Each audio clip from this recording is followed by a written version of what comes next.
Hey everyone, welcome to the post stream. We're back, baby.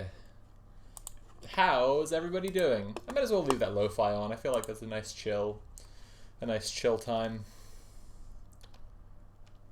Why is it not on? Oh, there we go. There we go, nice and low. Not too loud. There we go. Huh. Rah, rah, rah. Hey, do you want to chat? Hi, everybody. Do you want to, like... I'm eating a fake fish finger. It's only fake fish. It's a real finger. Oh my god. Mm-hmm. Yeah. It's a real finger of a vegetable. They really maimed a vegetable to bring you this fish finger. I know it's not a real vegetable. Some kind of corn magic. That's true. Corn grows their vegetables in a lab. Pretty sure it's some kind It's of freaky. fungus. It's Frankensteinish. I don't trust it.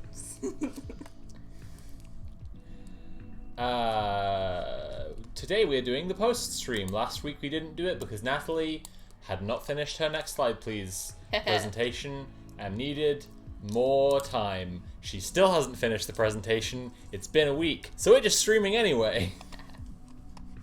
It'll be okay. If it will be okay now, it would have been okay then. Yeah, my plan was to stream for a bit then and go finish it, and then we just decided not to. Okay. I'm getting the controller attached because I'm going to be playing some Noita. It's called Noita. Noita. What is that? Noita. It's another game that Casey recommended me, and Casey is a games genius. She is a genius. So I'm playing it, and I think it's going to be good. Also, can we just appreciate this new dress that I got? Yeah. Because like, Extremely good. it's a full length dress as well. I feel like they deserve a twirl. Well, I can't really do. Oh, in the space. Yeah, it's not really. Let me go over here.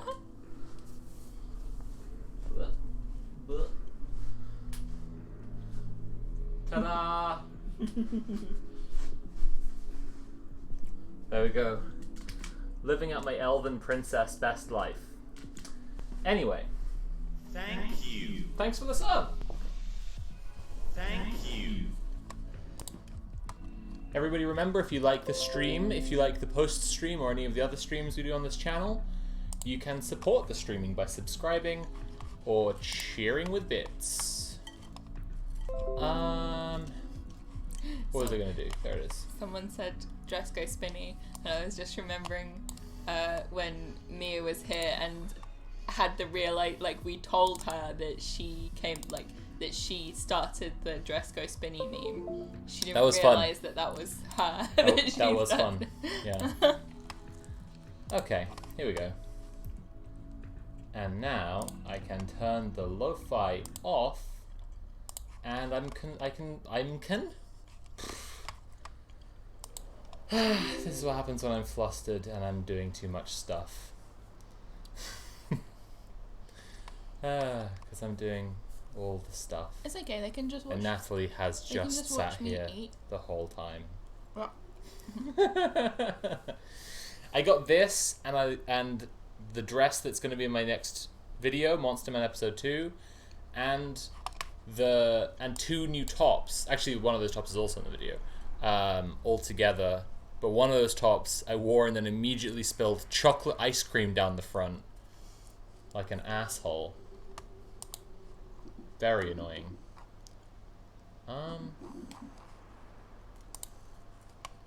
Okay. Can I make this full screen?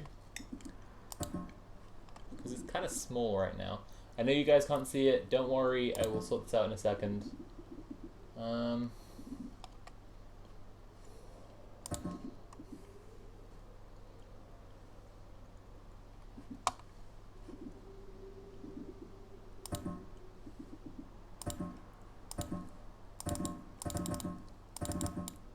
You just get to all enjoy these noises in the meantime. The Noita noises. Oh, there we go. Okay, I'm going to change it over here. And then now we can properly begin. Okay. Nice. Oh. Whoa. I'm also going to turn this all down a bit. Because I'm just assuming it's going to wind up being very loud. based on the bonk noises from clicking around so far. Okay. Cool. I'm ready. I'm ready to be read some posts and to read some posts. But I'm also trying out a new game. So, for those who aren't familiar, today on Friday night we read posts. That's the post stream. We have a little beer. We read some posts. It is a bad time to join if you are new to the stream, because this week we have 2 exciting updates. Well, I'm gonna go over the original Oh, okay. as well. I thought it might as well. It's a funny one. Well, if you do that, I may as well go over the original of mine. You may as well. Even what So what are you updating today? it's been read more than once. from the What are stream you already. updating today? So I have an update for the Crow post. This was posted to r/legal advice. Mm-hmm. Someone was very worried that some crows Yeah. that they'd made friends with might hurt someone, and that they would be held They legally responsible they for didn't that. describe it as made friends with, did they? Yeah, pretty much. Come on, dickhead. I don't know what you mean. You're so like uncooperative. You just spent all this time like doing nothing while I set up the Thank you. stream, and then I tried to Well, I did allude make to a friends with funny them. thing, Thank I and you're didn't just know what like you're alluding you're to. just like no. Oh, okay. I accidentally created an army of crow bodyguards. That Thank is how you, they army describe of crow bodyguards, That is how they describe which it. is much funnier. Thank you. Thank you. Okay. Oh my goodness. All these subs. Whoa. Wait, is that the hype train? Is the hype train happening? Wow. Oh, it's 94% of the way to the hype train. Oh, saying. The pre-hype train. we can't be hyped yet. We can't be hyped right now, Okay. but we will be hyped. Okay, I've turned off the content warning for Observer. No content Right. warning on this stream right now. We're just going in raw, uncensored, no warning. No. We're just oh, we got the hype train. Oh my Okay. goodness. I Hype. will update that I will update that timer later Thank you. to be about Vampire the Masquerade Bloodlines. For those who don't know, if you're around, on Wednesdays I am doing vampire streams for the foreseeable future, where I'm going to be chatting about all the various vampire research I'm doing for my vampire video, and I'm going to be playing Vampire the Masquerade Bloodlines over and over and over again to try out all the different clans. Well, I'm excited for that. Okay. Whoa. Whoa! Okay. So before I give everyone the update, I'm just gonna read. You're going to go back over I'm the... gonna okay. read the original post. I'm going to read the original post that I'm updating as well, which is the Grinch post. We have an update to the Grinch post today. Oh, I'm excited. I haven't heard it yet. I haven't read it yet. So I'm looking forward to I've the been update. keeping the update from Natalie. Yeah. It's precious. And I've also got something that someone sent me, which is about someone taking revenge on a church. Revenge on a church? Yeah. As in, like, Just just the building? you read me this post. Okay. Westboro Baptist Church? Like, Uh-uh. okay. We'll get there when we get there. We'll get there. Okay, so first I'm going to go through the original Crow post. This Mm-hmm. was posted to r/legal advice. Yep. And the question is, I accidentally created an army of crow bodyguards. Am I liable if my murder attempts murder? To make So a long- cheesy, but so good. Just to begin. It is really good. Just like, hell yeah. I mean, how could you not, basically? Yeah. To make a long story short, I'm a late 20-something living in Portland, Oregon.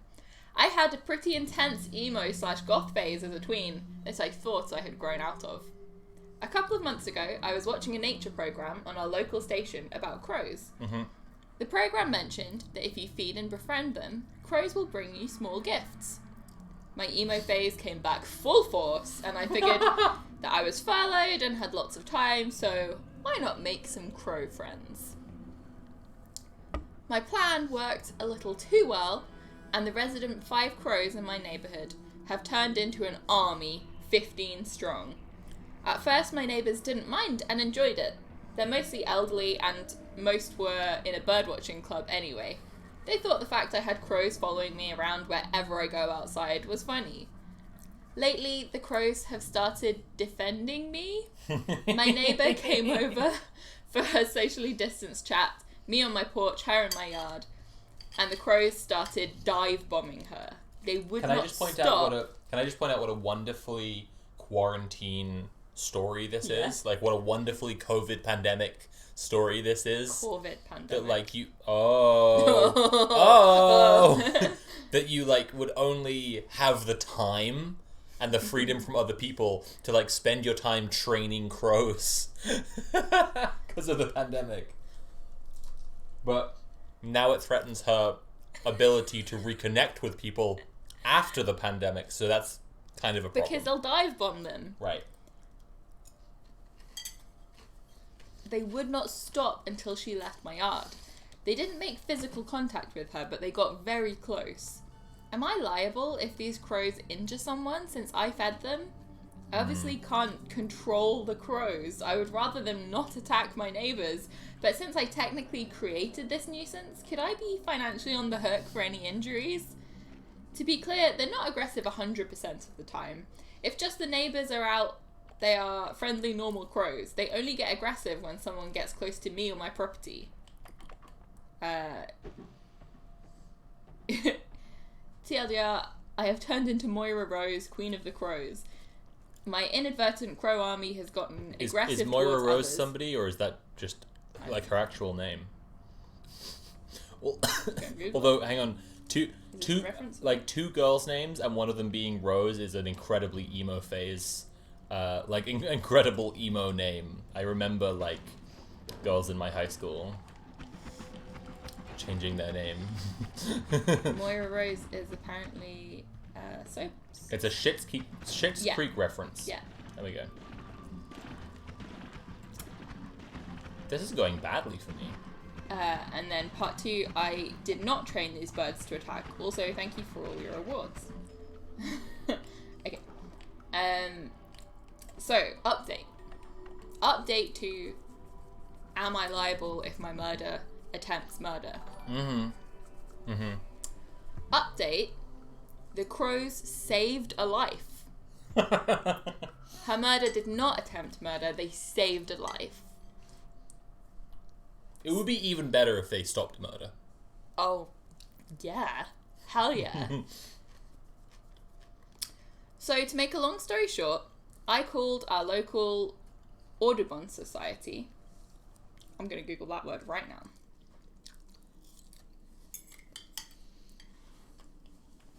Audubon. Birds. Okay. National Audubon Society protects birds and the places they need. Okay. They didn't think feeding the crows was bad and suggested that the neighbours also start feeding them, so they essentially became better socialised. The plan worked, and the crows are now a beloved part of the community. There have been no recent dive bombings. Most amazingly, the crows may have legitimately saved my neighbour. Our city had a pretty big ice and snow event recently. Like I said in my last post, most of my neighbours are older. One of my neighbours was walking down his steep driveway, slipped, and couldn't get back up. The crows started going ballistic and were making more noise than we have ever heard. A different neighbour went outside to see what was up and found the gentleman in his driveway. Neighbour is mostly okay, just some serious bruises. Needless to say, the crows have been getting some high-value food since then. I hope the crows associate it with... Oh my god. Oh no. I blew myself up. I hope the crows associate it and they're like, they figure out what they did right. I'm sure they know. I'm sure They're very know. smart. Yeah, that's so smart.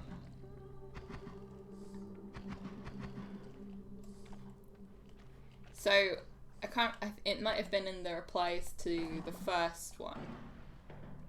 Right, so someone would reply to the first one saying that the crows are resource guarding. To stop them attacking people, ask guests to bring shiny objects or food scraps to the crows as an offering. You could also supply That's your the thing guests that's little really baggies funny of treats is that for them to offer. I'm there like crows are so smart, and then like okay no, but what they want is shiny things. Yeah. If they dive bomb someone, don't give them food for 24 hours. If they are nice to a guest, give them a high value treat to reinforce positive behaviour. So they saved someone, and now they're getting some high value treats. Nice. I just love it so much. Like, you just make friends, and then you suddenly have this really great mutual relationship with these wild animals. Yeah, it's pretty good. I like it. It is pretty good. It's so cool. It's so cool. I'm just getting into this game, so do you want to read me some more posts? Yeah, tell me about the game. What's happening? Looks cute. So what I'm aware of already from like just the trailer and seeing other people play it is that like it's one of these like particle physics engines. Mm-hmm. So it's all about how the game, like every pixel is live basically, and can do something. Right. Which is kind of cool. So far I seem to be like a wizard or something. I don't know loads because I was listening to the cool crow post. Yeah. Just to be clear. Oh.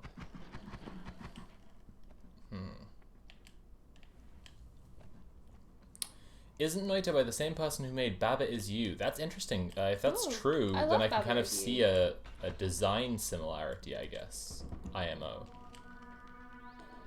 Right, but also so different. Oh, for sure. Yeah. I'm struggling in terms of health. I think I may have fucked myself. Oh no. That's Okay. the technical gamer term. That's right, everyone. I'm withholding the Grinch update for now.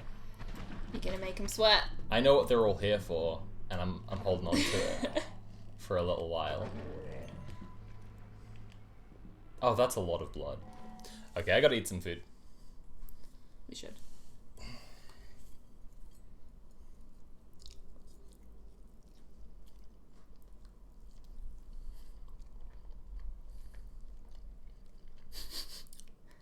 You're just tracking through your mentions to see where Harker has sent you posts. That's what I'm doing.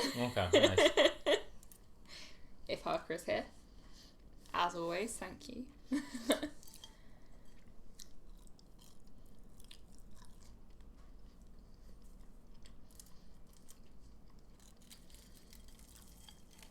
Yeah, that's a good one. Okay. Mm-hmm. Here's an Am I the Asshole post from Harker. Mm-hmm. Am I the asshole for not letting my boyfriend name our daughter Renesmee? Do you recognize Renesmee? Yes, I recognize Renesmee. Okay. God damn it. God fucking damn it. Yeah. My boyfriend and I are both 18 and 35 Hey, look, weeks let's pregnant. be real here. There are serious dangers in doing this. Danger 1. Some people might call her Nessie after the Loch Ness Monster. That's cute. That's adorable. Danger 2. A sexy werewolf man may see the baby, Imprint on. instantly fall in love. Danger 3. She could turn out to be a vampire. Whoa! Whoa! That is a pretty serious danger. Oh, I trapped myself in again. My boyfriend and I are both 18 and 35 weeks Oh, what the pregnant. fuck have I done? Oh no! Fuck! Shit, I'm on fire! No, how do I stop being on fire? Ow! Fuck! Oh god. It just looks like I'm peeing when I shoot the water. It really just looks like I'm peeing right now. Okay, I'm gonna get out of here because this just seems bad. I'm 35 weeks pregnant with our daughter. Since the day I found out we were having a girl, he was hell-bent on naming her Inesme. Absolutely refuses to compromise. He's a massive Twilight fan. I personally hate it, and would much rather that we don't name our baby after a fictional character. It kind of hit boiling point last night. For weeks, I've been telling him that we're coming up with something else because I'm not naming my child that. I went onto Instagram where he had posted a picture of us and said in the caption, "I can't wait to meet you, Renesmee." No! That's not okay. Yeah, that's not okay. Also, no. they haven't even spelt it right. If she had said, "Oh no, what?" They've put an A in it. What? That's not how it's spelled in the book. With an A-Y? They've spelled Or it A-E? Renesme. Wait, like Ran Esme? Renesmee, but the May is spelled Mae. And I think it's just all E's in the original. Yeah. I blame America. In the original, it's spelled with 2 E's on the end. I blame Americans. I don't care where these people are from. I blame America. Thank you. I mean, it looks better spelled with an A, IMO. Thank you.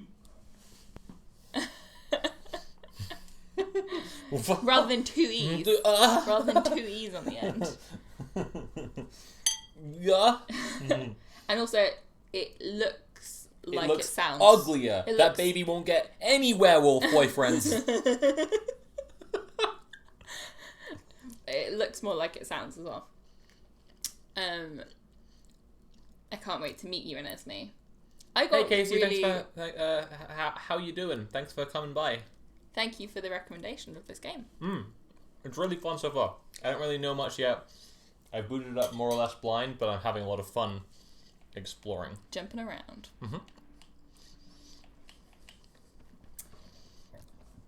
No, legit though, I think it's like pretty fucked up to when someone is like, we're not naming the baby Oh, that, absolutely.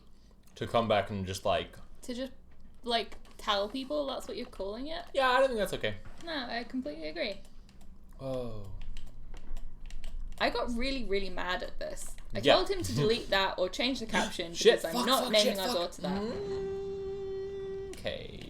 He Oh, I'm dead. refused, saying his friends knew now, so we had to stick with it. That sucks. His friends knew, so we had. Fuck you. I was gonna be all like, oh god. I mean, firstly, you can't name your kid a name that one of you hates. You have to choose a name that you both like. But ultimately, people name their kids all kinds of things after all kinds of things, and it sounds nice enough, and everyone will forget where it comes from eventually. So, Oh Jesus. so whatever.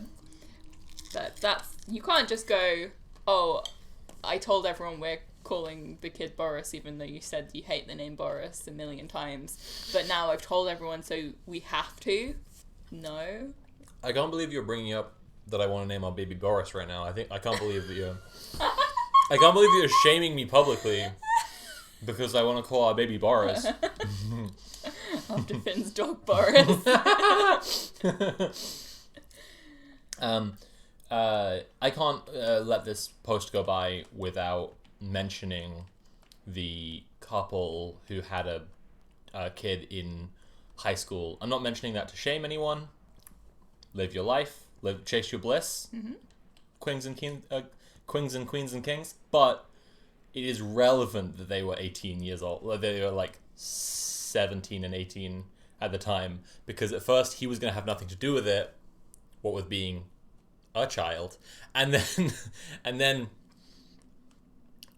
she started to get more involved, and one of the first like tests of responsibility was she let him pick the middle name. So the baby's middle name is Danger. Because what else is going to happen when you let an 18-year-old pick a middle name? Like, so silly. That's so cute though. Yeah, I mean, I agree now. but I also relate to the mother's like. Oh yeah, at the time it's just like that's too terrible. But once that kid's like in their 30s, then it's just cool. Then it's just cool that they're in danger. Yeah. Okay. My middle name is Jay, after the blue jay bird. Yeah, I like it. Can't believe your parents named you after Jay from Red Letter Media. That's nuts. No, they actually named me after Homer J. Simpson. Oh, that's good. I like that. I like that. He goes and tries to find out what the J stands for, and it's J. That's me. That's good. Yeah. Did you finish it? No. Oh shit. Okay. He refused, saying his friends knew now, so he had to stick with it. I said, I haven't fucking agreed to naming our daughter after some stupid made-up character from the worst books ever fucking made. They're not the worst, they're just bad. Delete the post now or get the fuck out of my house. He left to spend the night at a friend's, and my parents, who heard the argument, said I should just let him name our daughter that. No, saying it probably means a lot to him and that I am being an unreasonable asshole. Am I the asshole? I mean, it means a lot to them both. Don't just name your kid a name you hate just to please the person. Okay, ideally, you find a name that you both think is really good. Yeah, of course. But I just want to say that people have thought of an answer for when, you know, you really can't agree and it's getting controversial. You just have a number of like vetoes. I think they did that at Friends actually. Like you just each have like a number of vetoes, and if the other person is very seriously suggesting a name that you absolutely hate, you're just like no. I mean, yeah. Like, but you can't name your kid a name you hate. But again, that's only for the for the purposes of if neither that you both keep coming up with suggestions that like you love but the other person just hates. Right. Yeah.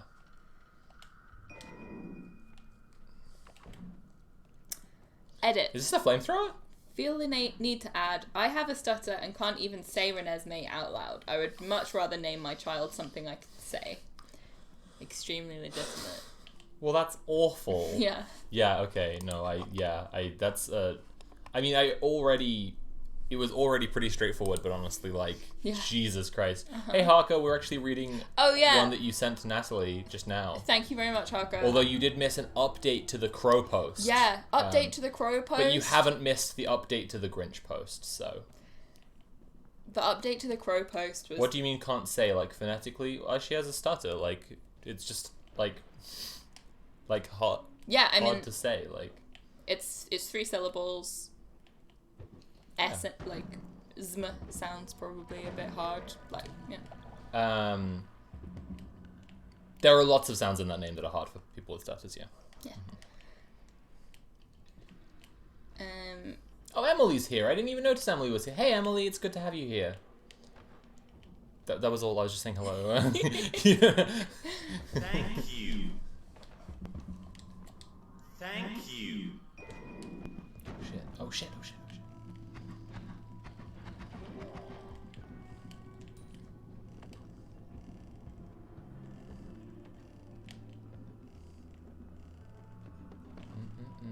Oh, Ria's here as well. Everyone, I was mentioning the vampire...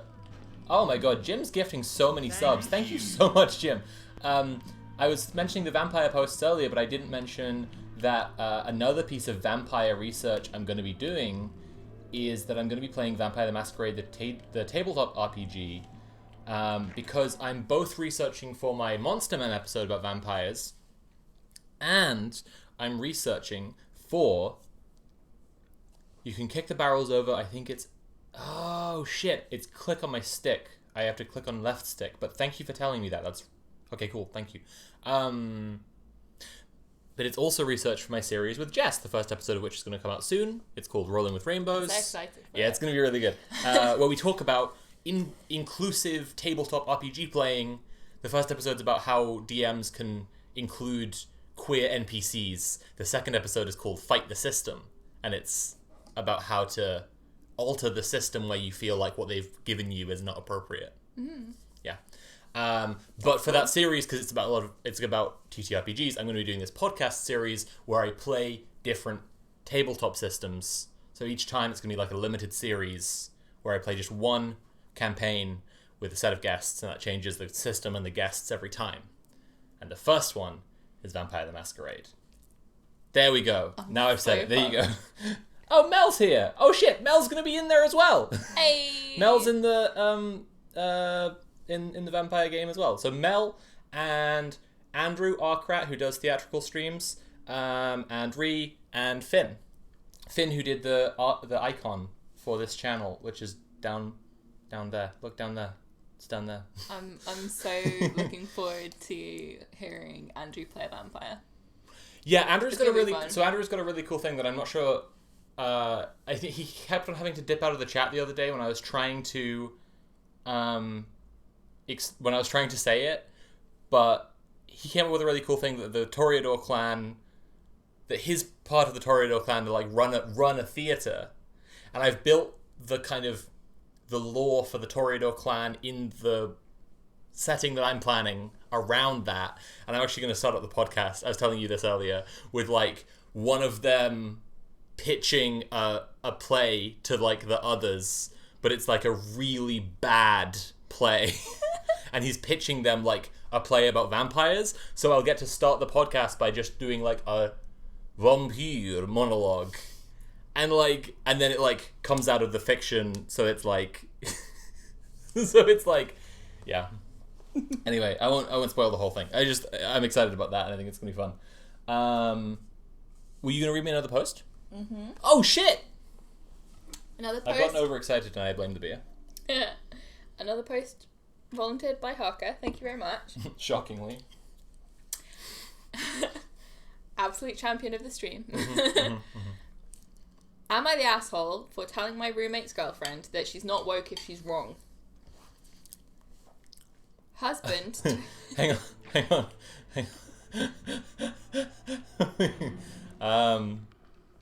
Let me just process that one for a second. Prediction? No. If OP is right. Yes.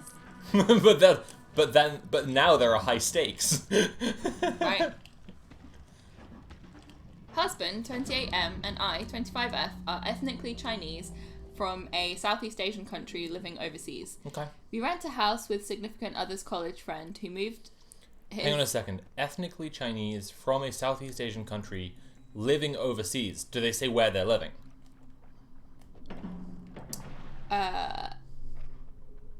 Like... No, I assumed US because I tend to assume US. Yeah, I tend to assume that as well. Okay, anyway. Oh shit. I started a fire. This game is really cool in terms of the level of like interactability. Like setting things on fire. Like all sorts of stuff, but yeah. I did mean the setting things on fire, yes. Ooh. We rent a house with significant other's college friend who moved his girlfriend, Anna, in during lockdown, and she's been with us ever since. With the landlord's permission, she pays her share of the bills. They're not Asians, which matters. Anna was initially nice, but started acting very weirdly a month after she moved in. Telling significant other and I that we can practice our real religion, which apparently is Buddhism, not Christianity. Even No! No! it's like the religion they have in their genes or something. No! Even though significant other and I come from Christian families. And a random Buddha statue. Oh, this yeah. sucks. Yeah. Oh, this sucks so badly. She even bought incense, which gives me migraines, and a random Buddha statue. We politely explained Oh, to her... I hate this so much. Oh, I hate this so much. Not the asshole, clearly, immediately. OP, not the asshole, Not the yeah. asshole. She even bought incense, which gives me migraines, and a random Buddha statue. We politely explained to her that we're not Buddhists, but she continued to insist and promised that she didn't mind. It's okay. I don't mind. Number 2, telling significant other and I that we can speak our real language No! because she overheard significant other's family talking to us in a mix of English and Cantonese. I explained to her that I can't speak Cantonese. Significant other can, even though I can understand it. She was, for some reason, really disappointed in me and said I was throwing my heritage away. The person's Wow. a Nazi. I'm just like... Well, how does she feel about white people's heritage? Plot twist, no, she's just really jealous. Yeah. She's really envious. Plot twist, my own father is only comfortable speaking English. Fuck. Oh, fuck. Right. 3, buying raw internal organs for significant another and I to Excuse cook, me? even Excuse though me? we don't eat those. Excuse me? Excuse me? Excuse me? Fuck. I told her we don't eat that, not our thing, and she was again disappointed. If she wants to cook No, shit, fuck. Oh my god, no, I'm on fire. I'm internal very on fire. organs, Oh my then god. she can. She doesn't need to Oh, force Jesus. it on these poor people. She told us she read that there were lots of nice recipes and maybe we haven't Oh, found you're the not right white, one but you'd like these organs. to remind us of home. Is bibliophile Rhiannon? Do we Yeah. have like a full house of pals around today? Because Joe's here too. Anyway. Sorry, carry on. Significant other told her that he's never eaten it ever in his life and I've never liked it. She was really upset but had to toss it since no one was going to eat it. Oh, she couldn't just cook it herself? Like, oh, but there's really nice recipes. How do you fucking know? I saw on the internet. Asians like this. You people like this. Not me. No, not me. You. I'm just starting a relationship with you, finding out you have Romani heritage, and being like, it's okay Oh if my you want to God. do dancing every day. If you want to, if you need to like live outside, That's or why you got those tarot cards, isn't you it? need to, if you want to steal babies. If you want to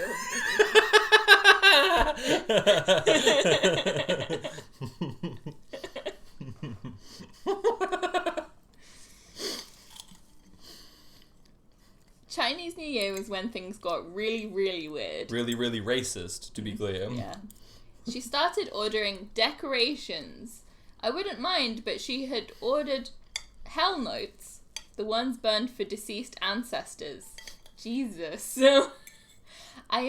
God, that's so inappropriate. I immediately told her to stop pasting them all over the walls because they were weirding me out. She ordered banners with SO and my name on it, some bastardization of our legal English names. Not even. She doesn't even care about like. Okay. So she's like, these can't be your real names. I've made them sound more Asian for you. Like, Very nice. what? But they were written on white banners, again, for deceased people. I told her to... That's so grim. That's I hate so that so. I hate this grim. post so fucking much. Jeez. I told her to please take it down. She got upset again, but then ordered kabuki masks.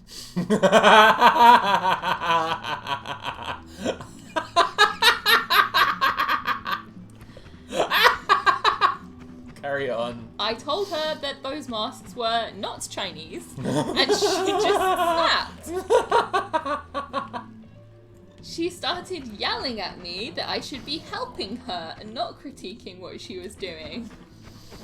Oh my god. Oh Jesus, yeah, from her perspective. You should be helping me help you feel welcome in your own home that I've moved into. In her mind, she's been trying to, like, make him feel comfortable Oh, and Jesus at home. Christ. Oh my god. Kabuki masks. I'm losing it. I'm fucking losing it. I'm fucking losing it, honestly. She's been writing their names on banners for dead people. I'm going, isn't this cool? So fucking horrible. Jesus Christ. I told her, 1, she never asked. 2, Chinese New Year is not a big deal to me, so I wasn't planning on decorating. But if she I just had got blown asked, the fuck I up. would have helped. Oh, I just got blown the fuck up. Damn. Lieutenant Olenko, we don't care if it's made up. We're You just evaluating. have to assume some of them will be made up, some will be real. That's the thing. Some posts, and often it shocks you which one's which. Some posts are real, some posts are fake. That's fine. Do I believe that there are people who are exactly like this? 100%, yes, I do. Right. Right. Right. Yeah. Right. Right. Right. Right. 3, she never asked. I told her I don't understand her fixation with us. She said she wanted to surprise me and significant other, that we've been so colonized, we've forgotten our roots. Fuck. If this woman has black Fucking hell. co-workers, she does the Wakanda Forever salute to them. Jesus.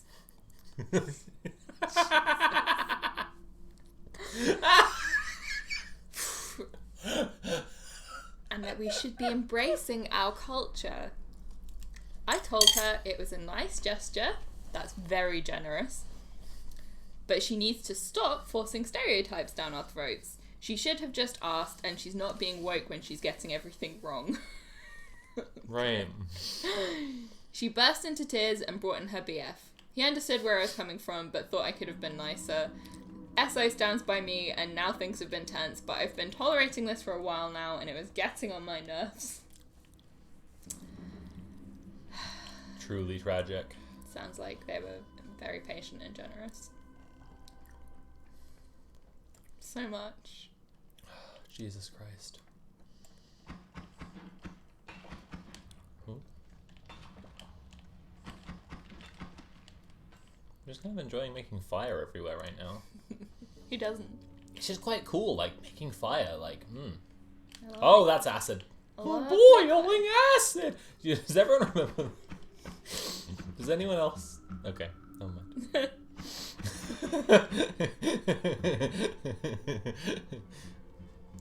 It's in Batman Forever. Uh-huh. At the start, when Two-Face is airlifting a vault out of the bank, and the cop,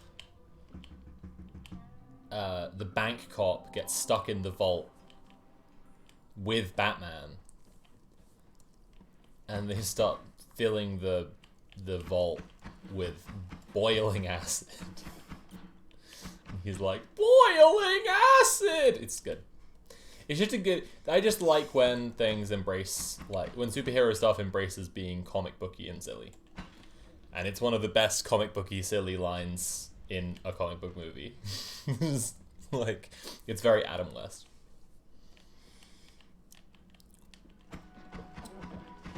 Oh, Christ. Okay, so that one throws bombs. That seems worth knowing. This sounds interesting. Okay. Okay. I went straight to the source. Oh wow, we never do that. r/relationships. I feel somewhat betrayed, honestly. Okay.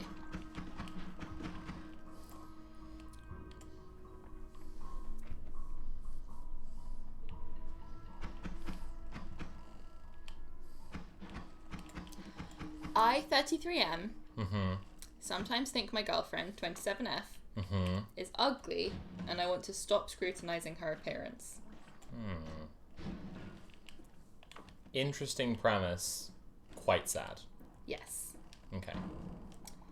My title is a little bit clickbaity, so I hope you hear me out before you react. I also know that this post is going to make me sound bad, but before I begin, I have never... I mean, like, yes and no. Like, you know... yeah. He wants to, like, you know... I think genuinely, like, especially if you've read a fair few relationships posts, like, dudes are so fucking toxic and so shitty and so entitled to, like, well, not just men, but, like, specifically dudes towards their girlfriends. Obviously, everyone in society is, like, really entitled towards people's appearances and thinking that they can tell women how to look and whatever. But, like, yeah, dudes towards their girlfriend, yeah, one of the worst dynamics. Yeah, the fact that he wants to do better, you know, positive sign. Right, so here's the important thing. Before I begin, I have never and I will never say anything about this to anybody. I know this is a personal problem I have that I want to work on if someone can point me in the right direction. King. Cool guy, I don't know. Hopefully, we'll see. Yeah. We'll see how it goes. First and foremost, I know I am shallow. Very shallow. I see this as a character flaw of mine, and if I could remove my shallowness surgically, I would. My working theory... Aw, Yeah. my guy. My working theory why I am shallow is because girls didn't really go for me growing up. Everybody got girlfriends around me, but I didn't. So as I got older, I got fixated by improving things that I could improve. So I started exercising all the time and researched fashion and spent a lot of money on clothes. I also think that because I didn't get girlfriends before, I sort of hyped it up that I needed to have the best girlfriend to justify all the years of wanting. Oof. I know this pattern with people. Like... Yeah. Jesus Christ. Oof. But as I got older, my looks and physique improved and I could get dates and girls, and I got to the point that it was no longer an issue. I know this kind of If people in chat, by the way, are like, I don't know. Okay, I just think this is an interesting post, and I just want to, like, not to have, like, an insanely low bar for men or anything, Yeah. but, like, the fact this guy wants to improve is actually much better. Well, it's kind of the only He's reasonable being way that honest you can about how take that so way. many men, like cishet men, are just so white.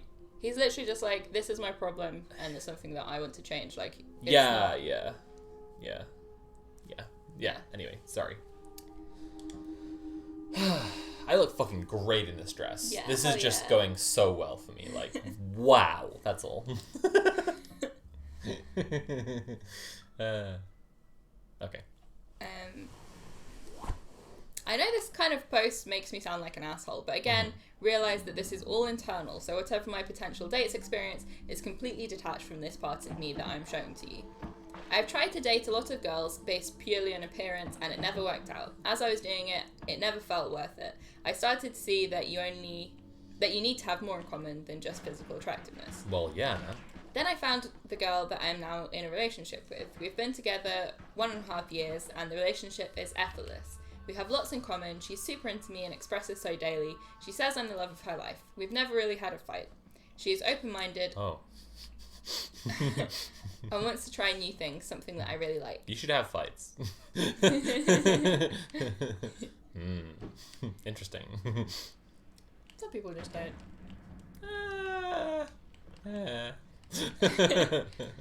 For the most part, I think my girlfriend is beautiful. As a shallow man, I wouldn't have gone on more dates in the beginning if her looks threw me off. I have done so countless times before. So what is happening now? I see more of as a disease than I am clearly seeing reality. Huh. But okay, I sometimes think my girlfriend is ugly, and it's in fleeting moments then she looks like herself again. I think, like, literally, like, you're setting, like... What? Oh god, how do I stop being on fire? Oh no. No. God, please. Please, no. Okay, sorry, carry on. I don't think your brain, like, processes people to, like, always look beautiful and attractive to you in every single I moment. think this dude is just, like, is just coping with the real, like, being around a person Yeah. a lot, essentially. Like, Yeah. I think, yeah. Like, Like, it's just, like, normal. People look all kinds of ways in different situations and movements. And I would say something. It's probably more like. It's probably more like. In fleeting moments, he's feeling a certain, probably pretty insecure way. Like about what he needs to be, like, quote unquote, achieving in relationship terms and who he needs to be with or whatever. And then it's making him evaluate her looks in a really unkind way, you know? Yeah. And it's in fleeting moments, then she looks like herself again. I think that's interesting as well. Like, Yeah. He's defining her looking like unattractive to him in fleeting moments as her not looking like herself. Yeah, that's kind of what I mean. Yeah. Mm-hmm. Obviously, he knows this is his projection onto her rather than like how she actually looks, whatever. Yeah. I think my brain is sick from all the people we see on social media as well. Yeah. It compares her to these photoshopped, airbrushed, surgically enhanced individuals, and I don't know why. I think even more than that, it's just like people post photos of them that look good. Well, I think that's and you're not seeing them from every angle in real life. Like, yeah, a two-dimensional image of someone this big on a screen is. I think he's gotten half of it. He just hasn't. He maybe hasn't realized that like no one looks like that. Like, do you know what I mean? Mm-hmm. Like, it's one thing to be like to understand that people. It's one thing to understand that the average is getting set from like the spectrum of how people look, and it's being reductive to begin with because people don't just look like on a scale. There are also the different axes of, and everyone's attraction is subjective. But it's one thing to understand that the average of how people look is getting shifted up because of photoshopping, right. And it's another thing to understand that, like, as you said, like what people post, yeah, is not like no one actually looks like that. Right. That's a representation. It's a still image. Yeah, it's not a person. Even if you're sharing like totally real, not touched up photos of yourself, right. You're still only sharing pictures of yourself from flattering angles or whatever, or like pictures where you like how you look in that picture, and that's not. Of course you. Yeah. I just jumped straight in acid. Like, it is only causing me misery, and I don't understand why my brain has to invent this right now.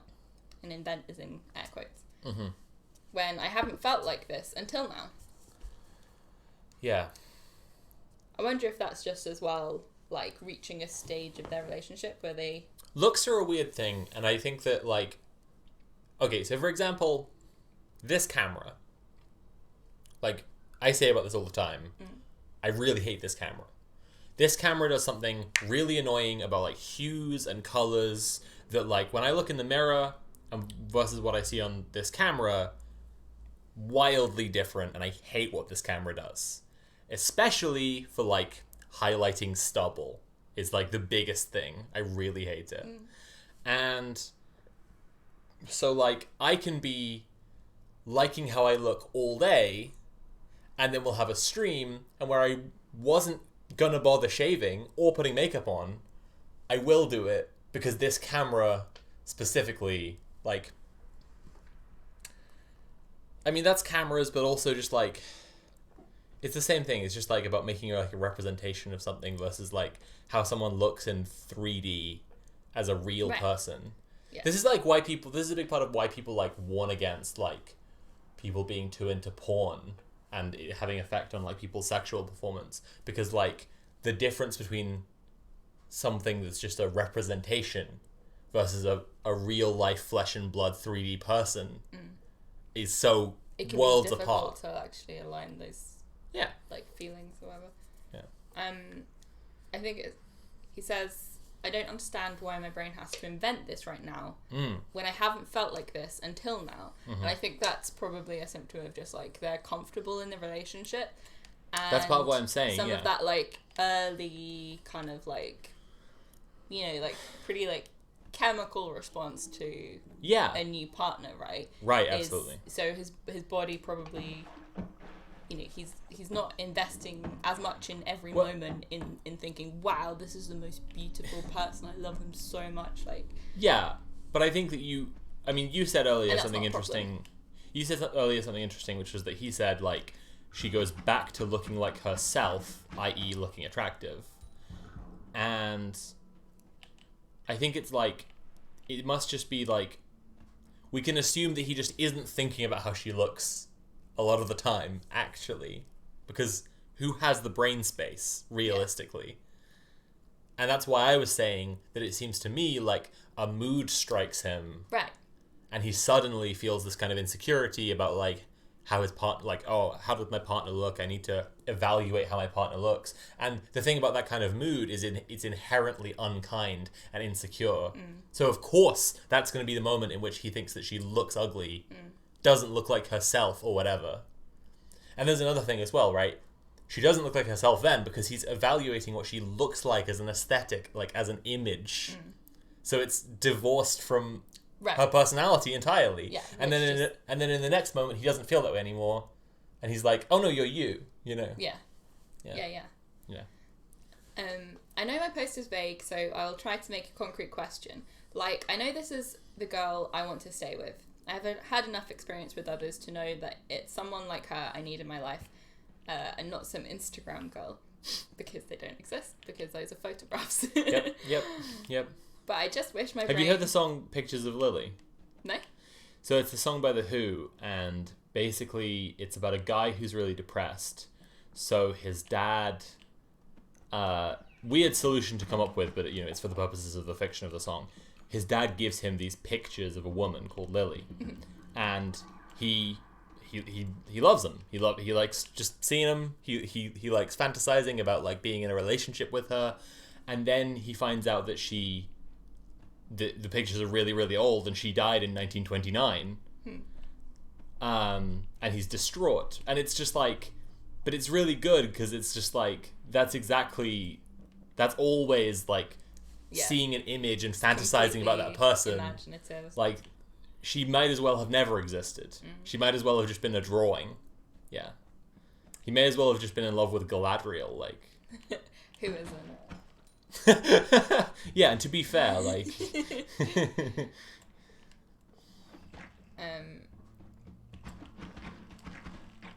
But I just wish my brain would stop causing me these moments of upset. Is there anybody out there that was shallow but then found some method to work on it? Like, the ultimate goal for me would be to That's be what I'm kind satisfied of. with this Sorry, can I just be relationship. clear? That's what I'm kind of getting at.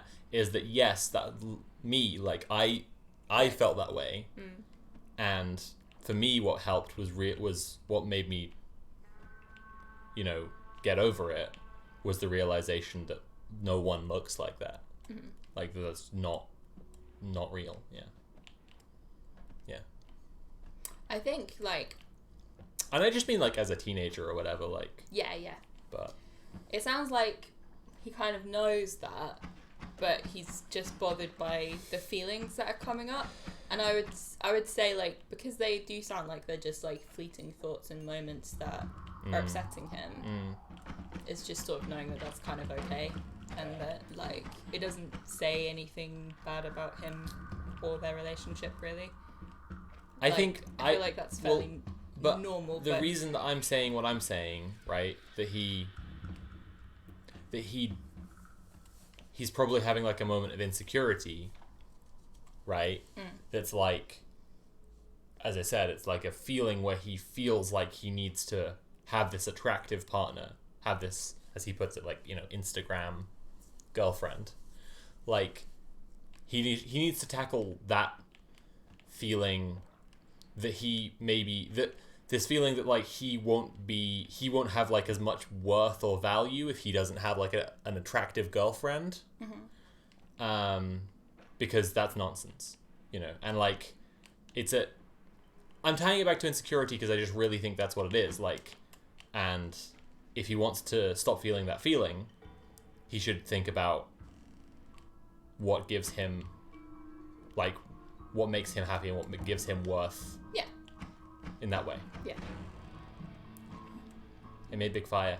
I made big time fire. I still do not understand this game. Does that make sense? Yeah. Cool. I just think it's also like, it's also really normal to just have moments where like, Yeah. you know, you find someone annoying in a way that you usually don't, or like, well, you know, all those things, like. Sometimes your partner is something really stupid, like, I want to name our baby Boris,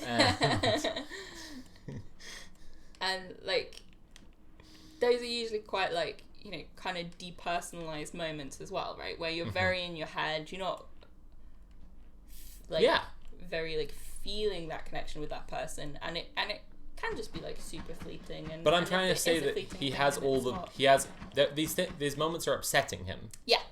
So that I would agree that like accepting that it's fairly normal is definitely helpful. Yeah. But at the same time, it's upsetting him. Yes. And he seems to have a lot of the pieces already. I would just say, like, you know, thinking about it straightforwardly is definitely going to help. Yeah, I definitely And, agree like, that like working on. He needs to know that it has nothing to do with her, Yes. which he already kind of does. Yeah.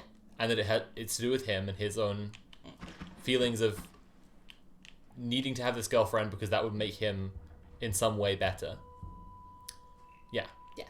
But I think like primarily realizing that it's not.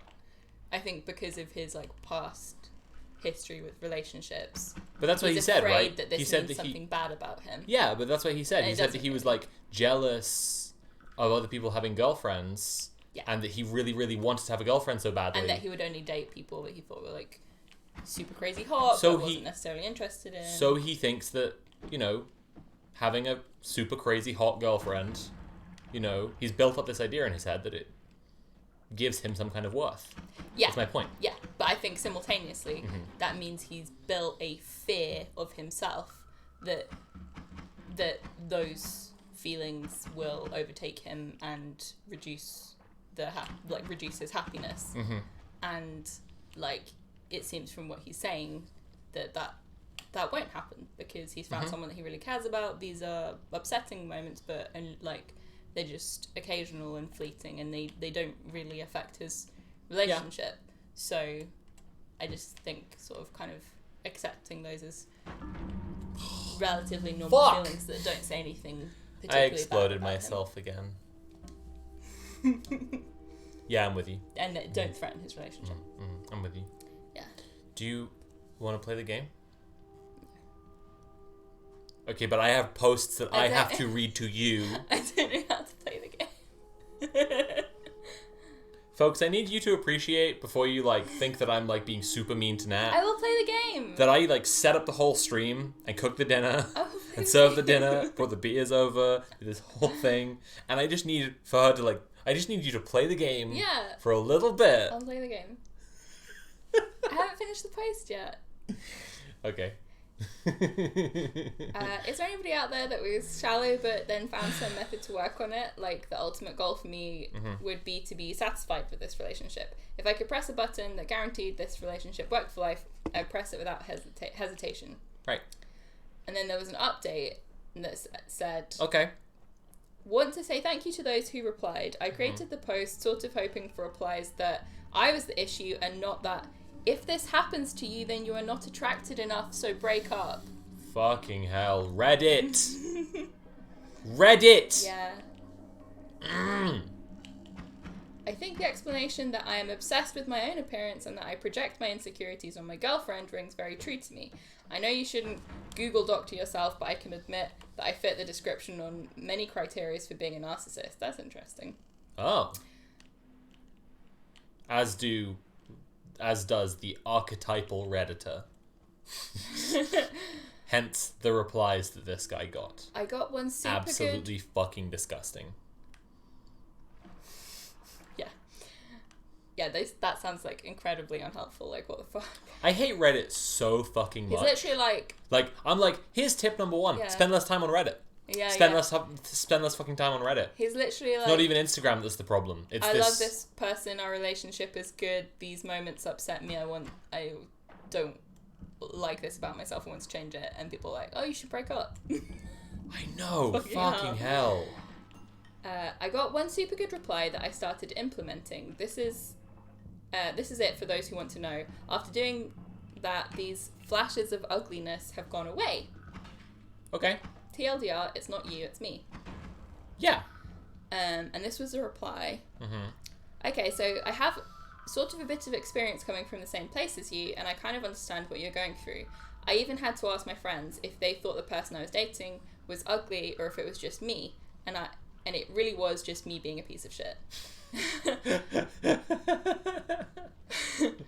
First of all, I think it would be really healthy to get off the social media for a while and kind of do a detox. I think it would be helpful to get off Reddit, where these misogynistic fucking Reddit bros. I just break up. But yes, okay. That helped me out a lot because it literally gives you unrealistic standards and causes you to focus on the wrong things. Yeah, true. The second thing that helped me a ton was every time a thought that was negative about my partner's appearance entered my mind, I would try to see the beauty in that moment as well. Mm-hmm. Humanity is not perfect. We are anything but that. And I think there are beautiful moments all the time. So take time to appreciate the imperfections because they are beautiful and it is what makes us unique. There is beauty in our flaws, the bags under our eyes in the mornings, or the way your tummies pooch out after you eat a big meal, or the way her face scrunches up when she laughs. Those are tender, wholesome moments, and the fact that you can be this close and see this person in their most raw form, vulnerable and intimate, is so very refreshing outside of this fake, perfect Instagram life we look at every day on the screen. So drink in her reality and let it warm your heart because each day is fleeting, and when you look back at these memories, you wouldn't want to remember a cold, poised, and always glamorous ideal. You want real, unadulterated love, flaws and all. Thirdly, try to ponder exactly what you consider, what ugly means to you. Is ugly less than perfect? Do you often judge yourself as well? Yeah. At the end of the day, beauty is subjective, and the standard of beauty is constantly evolving. I used to think unibrows were the most disturbing and ugly thing ever. Then I met a girl who was actually quite beautiful and had a unibrow. And IDK, after that, they just weren't so bad anymore. I've always found that, when I'm into someone or I'm dating someone, I find other people who look like them more attractive. Yeah, well, that's something that we've been pointing out, that we've really noticed about my transition, is that we've both been I'm oh, I'm gay now.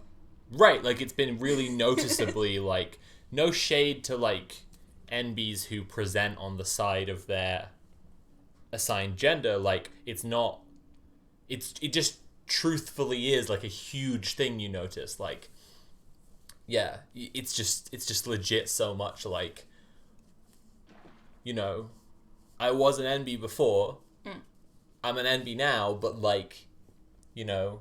I know that I'm a woman attracted to a woman, a woman in a relationship with a woman, and and I know that, you the way you feel, and so, that feeling being there, and then, yeah.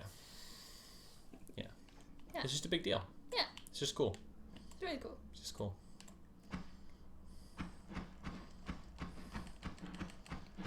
It kind of became an endearing thing rather than a total turn-off, and the way she owned it was a whole mood. So, do I think you can get better? Yes, I do, with some perspective change. I think you will be able to enjoy this relationship even more than you do right now. All it takes is a little more focus on being mindful. It's okay, bro. I think Margaret McPoyle's a hottie too. So. Yeah, she's a babe. When present in reality, working along with a therapist would also be a great start to get ahead. Hell yeah. That's cool.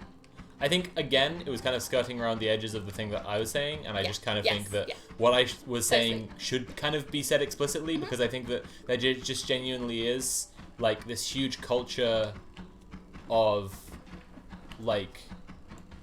cishet men, owning their partner, but also, ownership being, a badge of pride and, a self-identity, and so, owning an attractive woman, basically, being this thing that marks how good a man this man is. Yeah. And so, I think a big part of it has to, yes, it's not you, it's me, but also explicitly just like, oh, it's me. Like it's Yeah.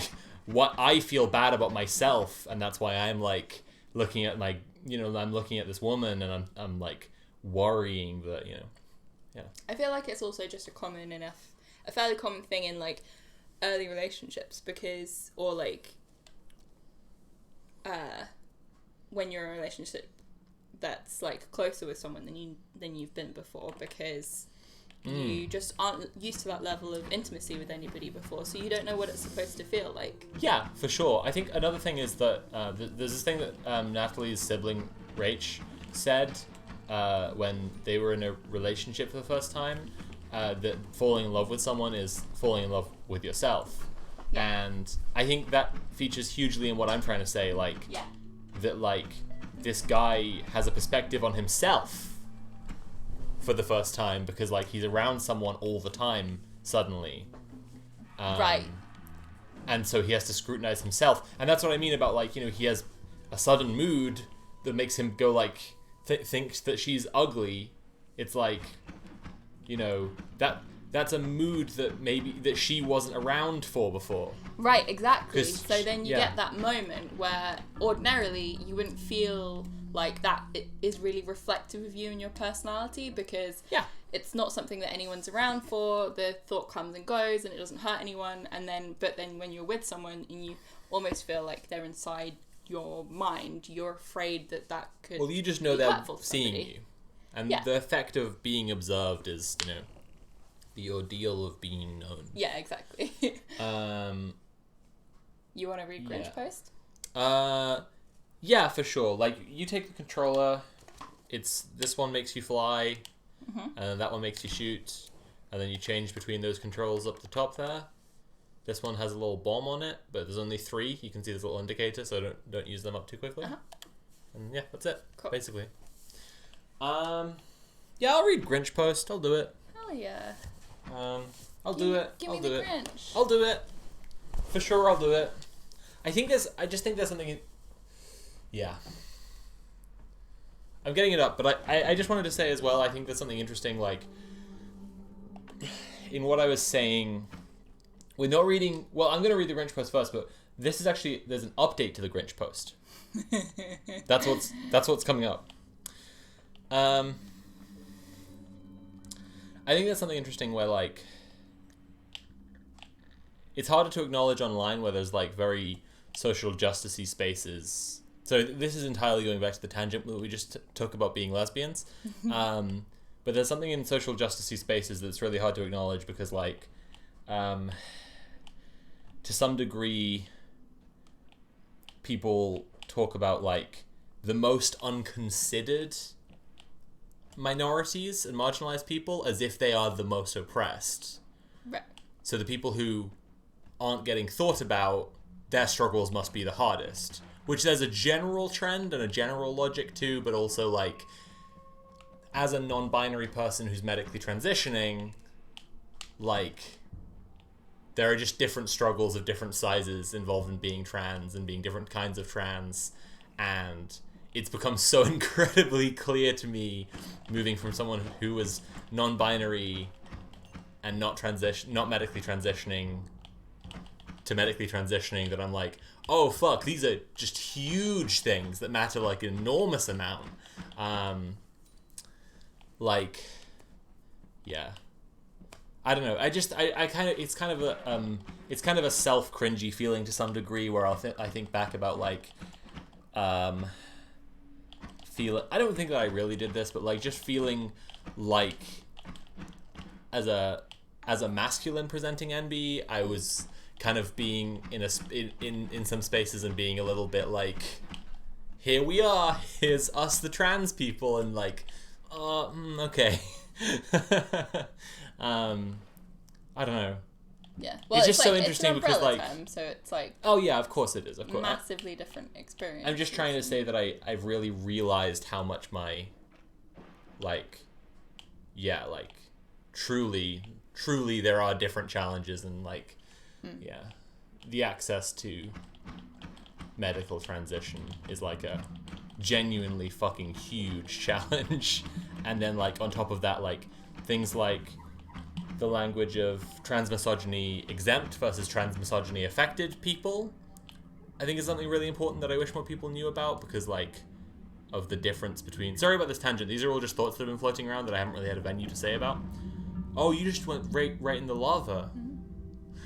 I didn't know how big it would be. Because I think that people... Do I have to do a new game? Or... yeah. Oh. Because, yeah, I wish the people knew, because I do think that's an important thing. Like, yeah, it's just like the people who are no less valid, but it does matter in conversations about transmisogyny and transphobia in general, because so much of transphobia is specifically transmisogyny, but doesn't get highlighted as such.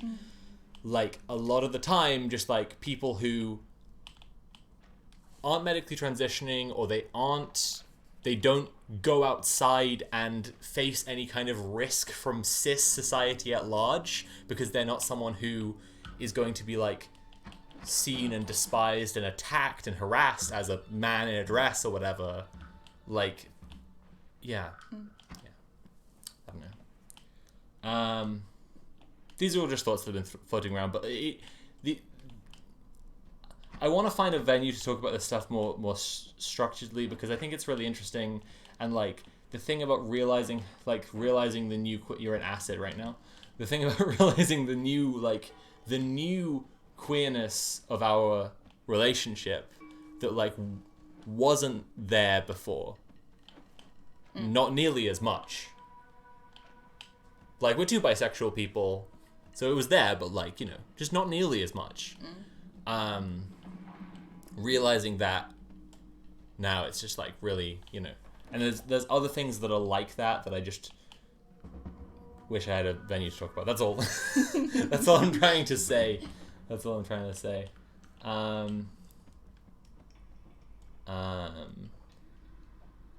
a mask NB, I don't experience a significant amount of transmisogyny except when I do go out in a dress.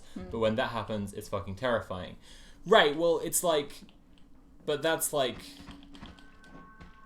As I present feminine every day, like pretty much every day, and so it's like every day.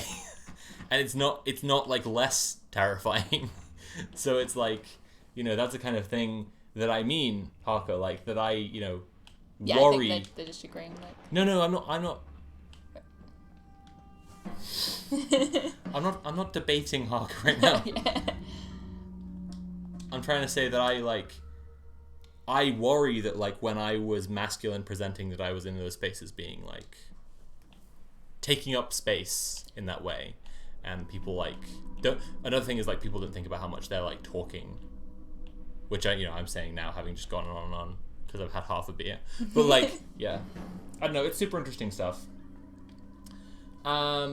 Beef Tony, the problem with the politics stream is that I need to find angles to specifically discuss something, and I have not yet talked about trans issues on the politics stream because I have so much to say. It's really hard to narrow down like that. That'd be worth like, for making. example, talking about the UK turf situation. It's a very scary thing that's affecting me directly, so it's like, how the fuck do I talk about it? You know what I mean? Anyway, okay. There we go. I've done my bit. I'm gonna read your post. I've been reading Julia Serrano's Whipping Girl. Yeah. Helped me understand and disentangle that stuff. There's just a very genuine thing, and it's like I was saying at the start, that there's like a people in social justice online as opposed to real world queerness, leftism, social justice, whatever. People just like, yeah, like talk like there's a weird logic where people think that like the most unconsidered thing is the most oppressed thing, and then it's like books like Whipping Girl are so fucking good because it just says in like black and white terms that you like hear, and you read a sentence or you listen to it and you're just like, oh, that's true. Like, you just check it out and then you're like, oh, that's just true. Like, you know, pointing out, like, you know, that, like, yeah, that historically there was a huge focus on transmasculine people for a period, but currently the huge focus is on, and for the last few decades, the huge focus has been on trans feminine people.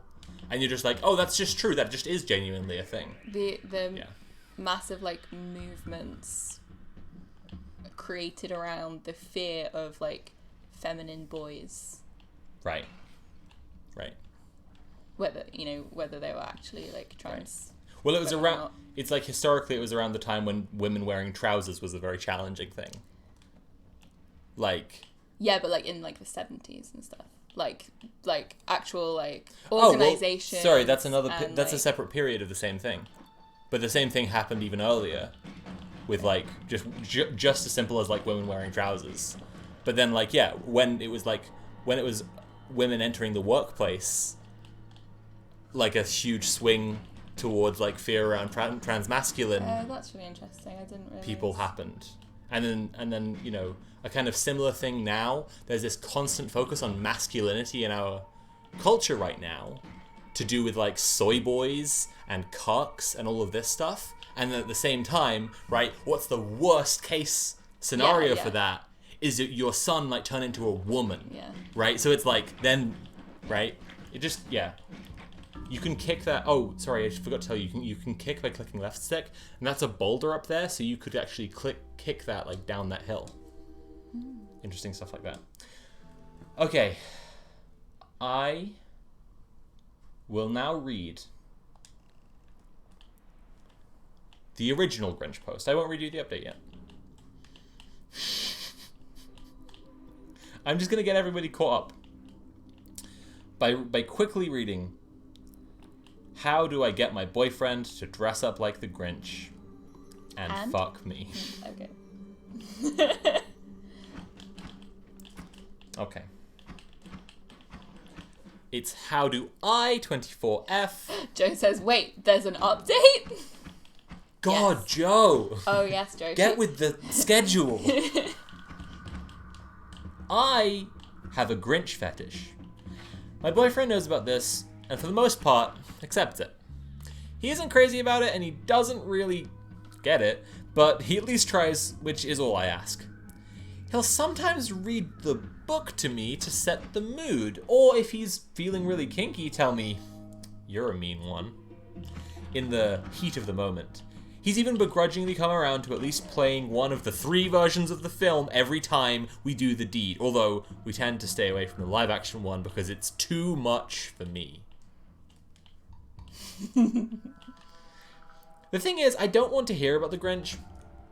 I don't want to listen to the Grinch. I don't want to watch the Grinch.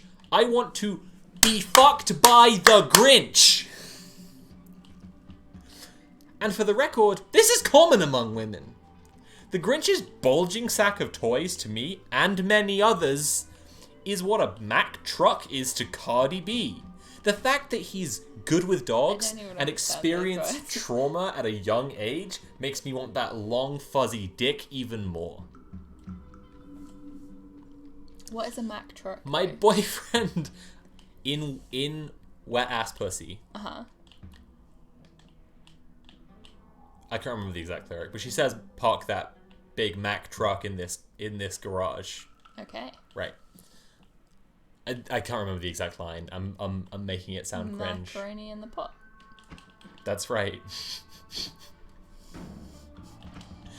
My boyfriend asked me what I wanted for Christmas, and I told him straight up. I told him to find the greenest, silkiest Grinch costume he could find. Kidnap me from my bed on Christmas Eve and ravage me in front of the Christmas tree. He flat out refused. Wow.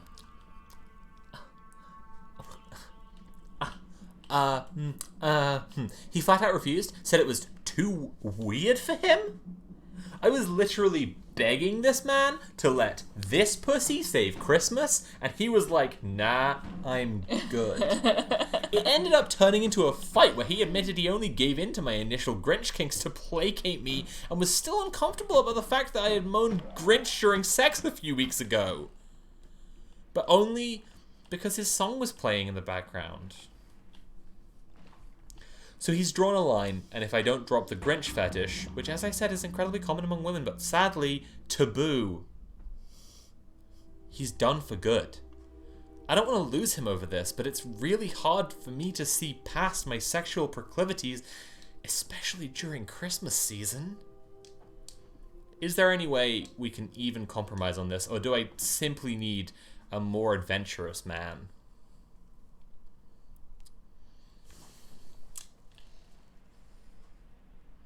See, adventurous implies like, oh, they'll try all kinds of things.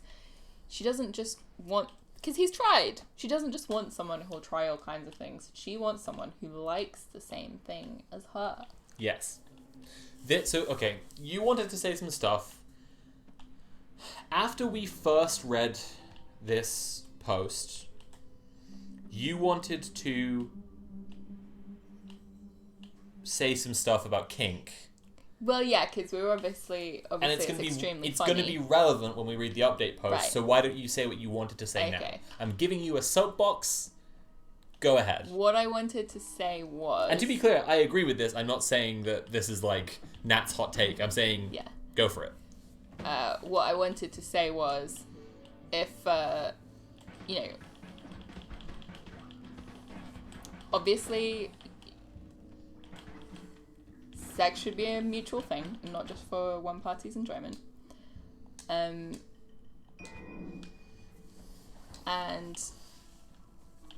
if, you know, if he'd been...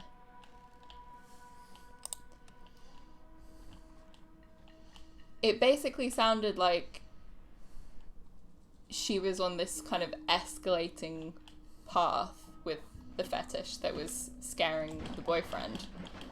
And, like, if she was interested in doing one thing specifically, then she would obviously...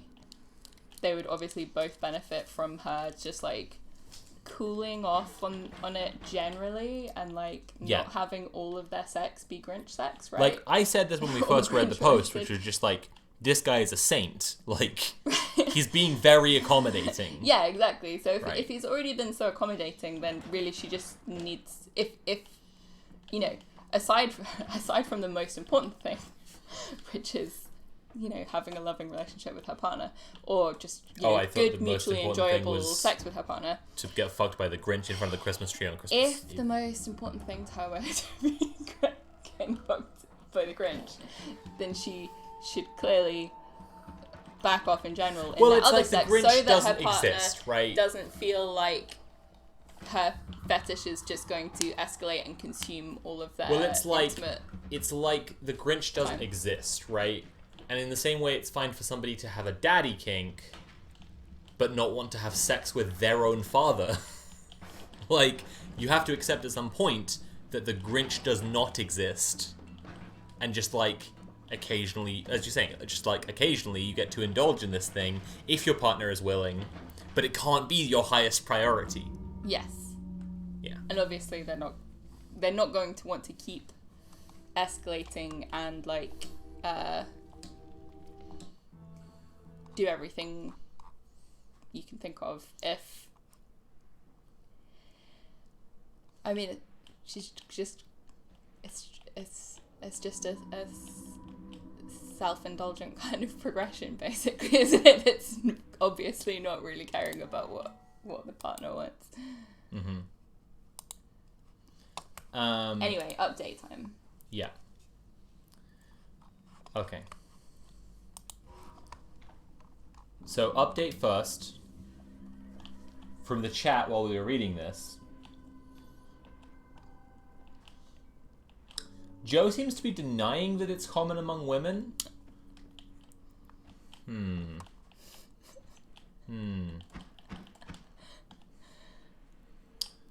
Emily says, it's true, when I transitioned, I became attracted to the Grinch. Wow. Right. Okay. Well, 50-50. Okay. Joe says, damn it, Emily. But Rhiannon says, this is common among women. Well, okay, I think it's pretty confirmed then. As a woman, I would know. Jess says, trans lesbian Grinch fetish. Joe says, Jess, no.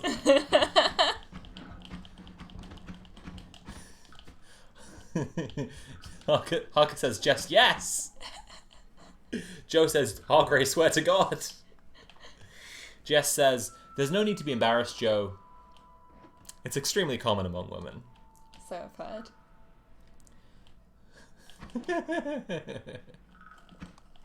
Okay. Here we go.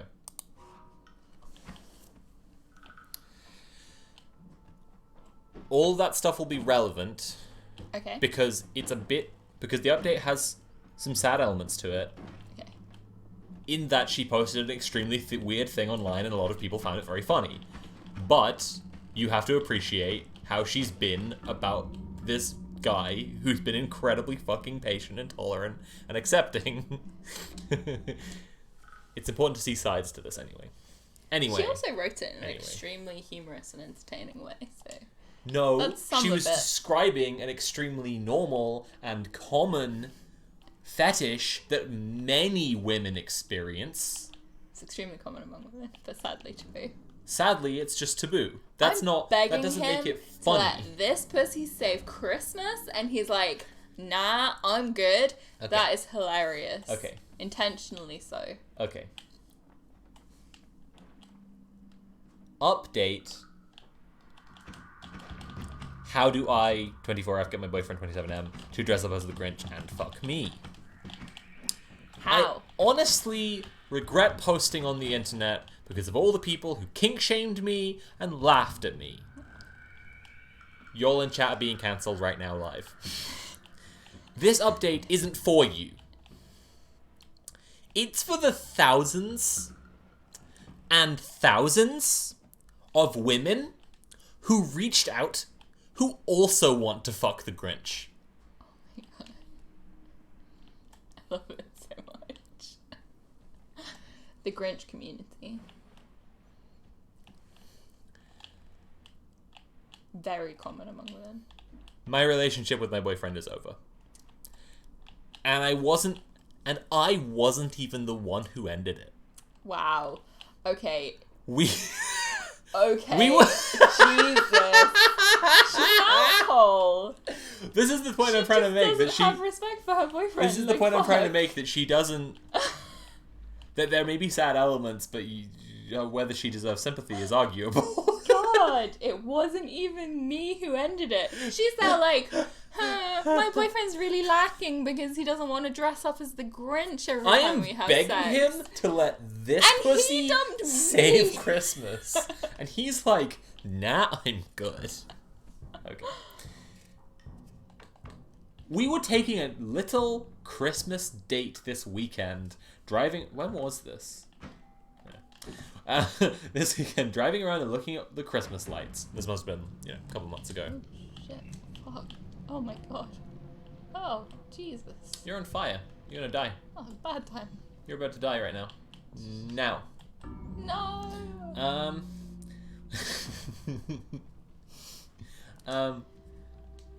Looking at all the Christmas lights, it was a really nice time. The Grinch song even came on the radio while we were driving. But I didn't want to ruin a sweet innocent date, so I contained myself. We were happy, we were merry, until I passed a house with an inflatable Grinch. It was too much. Way, way too much. I soaked in every inch of that decoration. I couldn't help myself. I begged him to pull over and fuck me right there so I could stare at the Grinch's thick, glowing thighs. He said our trunk could be I said our trunk could be the back of his sleigh. He got pissed and was like, kids live in this neighborhood. But the green glow in the rear view was too much for me, so I just kept taking off my clothes. This can't be real. Thank you. Thank See, you. this is people subscribing for the good content. Like they her- know what's good. They know what's going on. Very clearly, her issue is not the Grinch kink. It's his enthusiastic consent is her problem. And then he pulled over. I thought he was going to oblige me, but he didn't. He said it was too much, that he's done, that he will never be able to think of Christmas season ever again without thinking about getting fucked by the Grinch. And that's somehow so 2020, and he just can't take it anymore. That's somehow so 2020. This can't be real. To me, that detail makes it very real. The detail of him saying, That's so 2020. I'll never be able to think about Christmas season ever again without thinking about getting fucked by the Grinch, and that's somehow so 2020, and I can't fucking take it anymore. Like, that's very real. Okay. He wants me out of the apartment by the end of the week. So thanks, everybody, for saying he should leave me, for saying I'm a freak, for laughing at something I wrote in earnest. Merry Christmas. TLDR, boyfriend is the Grinch after all, just not how I wanted. Oh my god.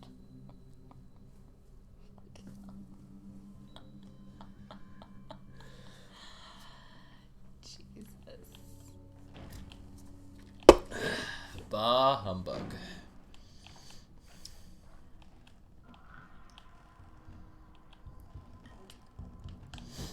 Okay.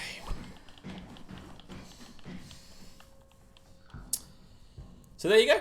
Now you know all about the Grinch. What are you going to do with the rest of your life? I have no clue.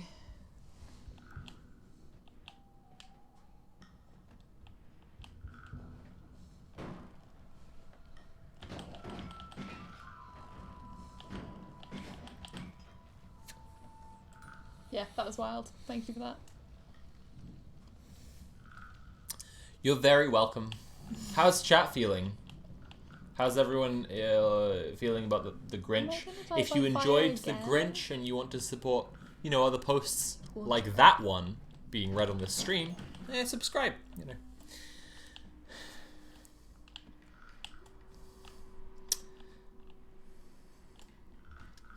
Lorcan says, really, is there anything to do after the Grinch post except wait for death? I just can't believe that we, Joe says, I feel like I've had a stroke. Help, James Names is having a stroke. I just had to explain to my girlfriend why I cackled extremely loudly, so thanks for that. You're welcome, Jim. See, look, me saying Jim there is like when I said Harker earlier. I wasn't debating Harker. Okay. I'm just reacting to the chat. Okay. Okay, You're just holding resentment from earlier when I said I wanted to name our baby Boris. When you insisted, and then you posted on Facebook. Call the Bondulance. James Names is having a strong. Should I not have kicked this stone tablet with magic into the lava? Is that something I need? I don't think anything's something that you need, but it would have been ideal for it to not be in the lava. Right. IMO. Don't go in the acid though. That's not better. Not go in the acid. Ooh. Whoa. Whoa. Oh shit, I went somewhere else. You're in the Holy Mountain now. That's different. Okay. Debate me. Debate me in the marketplace of ideas. Why is a marketplace the place to debate? That's something I've never gotten about Dave Rubin. Whatever. I'm gonna quickly read out a meme that is a favorite of mine that was posted underneath the Grinch update. In the Discord, posted by Beef Tony as well. I'm just gonna read it out quickly because I love this meme. It just says, and it's an old post on Mastodon. from Luigi Pisquire at Luigi at piss.restaurant. Sorry. How I Defeated Fascism with the Power of Love by Luigi. Chapter 1, The Power of Love. The first step in my journey was realizing that it is impossible to defeat fascism with just the power of love. Chapter 2, The Power of Incredible Violence. What was the video you put that in? I can't remember. It's It was just a short a great one, meme. isn't it? That was so funny. Okay. So. How do I escape this menu? I don't know what's happening.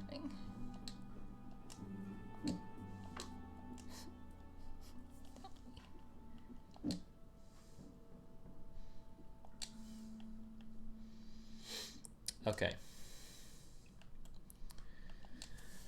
Here we go.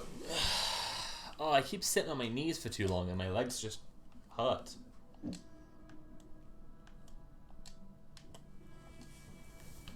Here we go. Can you tell me how to escape this menu? Have you tried pressing circle? I'm pressing so many different kinds of buttons. Bruh. I'm pressing every button. Well, hang on, that was the fucking menu. That was the controls. Like.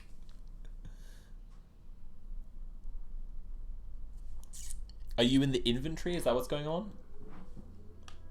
Yes. There we go. You got there. Looks like you maybe dropped your wand, though. Why have you done this? Okay. Am I the asshole for storming out of my birthday party?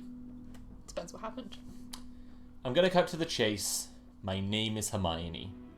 Okay. And I hate it. I've been getting 10 points for Gryffindor jokes from teachers since I was in kindergarten, other kids constantly quoting the books and movies to me. My mom is a huge Harry Potter fan, and while I did enjoy it when I was little, I've always been into more stereotypical girly things like makeup, nail art, and baking, etc. My mom loves all the big fantasy/sci-fi franchises, and also apparently Harry Potter. And I'm basically just neutral towards them. When I was 7, I wanted to redecorate my room with Hello Kitty stuff, but my mum got so upset I changed my mind just to make her happy. I didn't redecorate my room until I was 12. Well, that's gonna make you hate the shit that your, like, mum... She should forces change in her you. name and possibly get emancipated from her parents. Change it to Mimi. Just make people call you Mimi. I just turned 16 yesterday, and the only thing I asked for as a present was that I just get a normal birthday party. My mum has always made my birthday parties Harry Potter themed, to the point where it's embarrassing now, and my friends make fun of it, but thankfully, not in a bad way. They've always been good about getting me gifts that I actually want, and will usually take me out for Starbucks and a pedicure after my mum is done making us all cringe for an afternoon.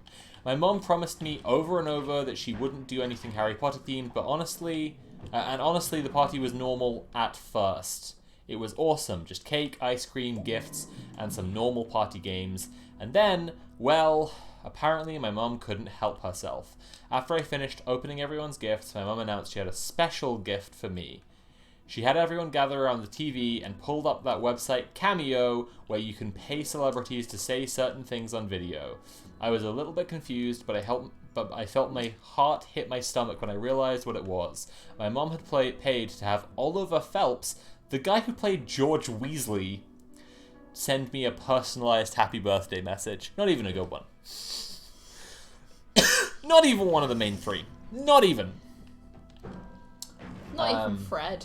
Come on. She should change her name, and now I've gone to definitely get emancipated from her mother. This is child abuse. Really sucks. This is fucking horrible. It was humiliating. My friends have all since apologized for laughing, but I can't say I blame them. This is exactly the kind of thing my mum would do. So I just started yelling at her, and she told me she thought I would like it because I'd always said George Weasley was my favorite character, and while this is true, the only reason I even liked Harry Potter for so long was because she forced it on me. I unloaded on my mom, screaming that I hate Harry Potter and I plan on changing my name the day I turn 18, but I think where I may have taken it to a really petty level was before I stormed out, I screamed to my mom that I like Twilight more, and J.K. Rowling is a TERF anyway. Oh! Queen! Oh, fuck. Uh... I like Twilight more. Brackets, for context, my mom is super liberal and cried when J.K. Rowling came out with all the anti-trans stuff. So stop forcing Harry Potter on your child at that point. Even these people hate you, J.K. Rowling. Even these people are deeply hurt by your actions. Okay. There's a little bit more. But quickly first, J.K. Rowling, go fuck yourself. My mom hasn't spoken to me since my friends dropped me off a couple hours ago, and I'm starting to feel bad. I don't necessarily hate Harry Potter, I just wish I was allowed to go one day without it in my life. But I do feel bad I yelled at my mom and stormed out, so am I the asshole?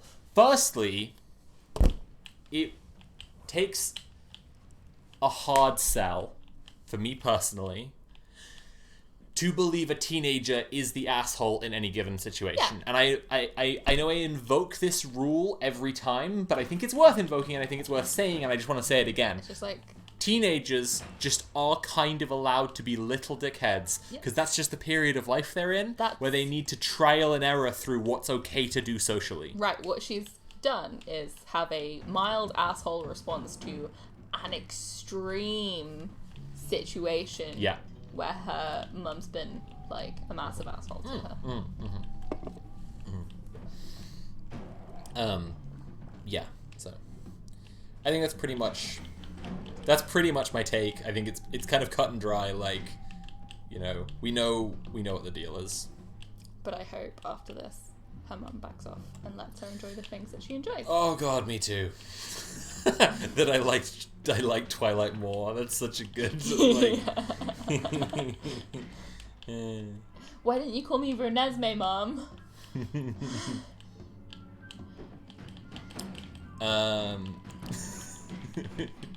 This post is from like 16 years in the future from today. Time traveling vampire baby. Okay.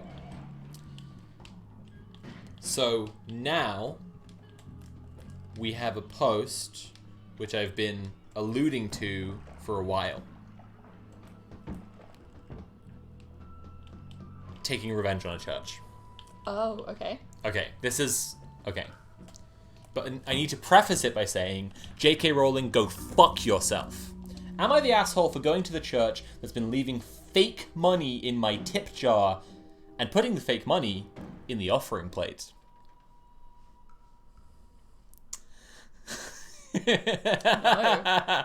Now, okay, I want to say, I do actually want to preface this with something, which is that while entertaining, this might herald the end of Am I the Asshole? The subreddit Today I Fucked Up was a very amusing subreddit for a long time while it was telling stories of things that genuinely went wrong. And then, as I've said for a long time, Redditors ruined it with humble brags. Today I fucked up by doing a sick kickflip. Oh shit. Yeah. Oh no, I fucked up by seeing boobs today. Oh no. Oh shit. Oh, I was having sex with my girlfriend really loudly. Oh no. Oh. Did I fuck up by having a massive dick? Oh, I fucked up by showing my huge dick to everyone. Oh. There's a whole It sucks. TV show based on that premise. There's a whole TV show based on the Twitter account. There's a whole having a TV big show dick. based on the Twitter account Shit My Dad Says. William Shatner is in it, okay? Oh my god, I forgot about Things that are a TV show. Jesus. We've just been watching Vampire Diaries for weeks now. Yeah.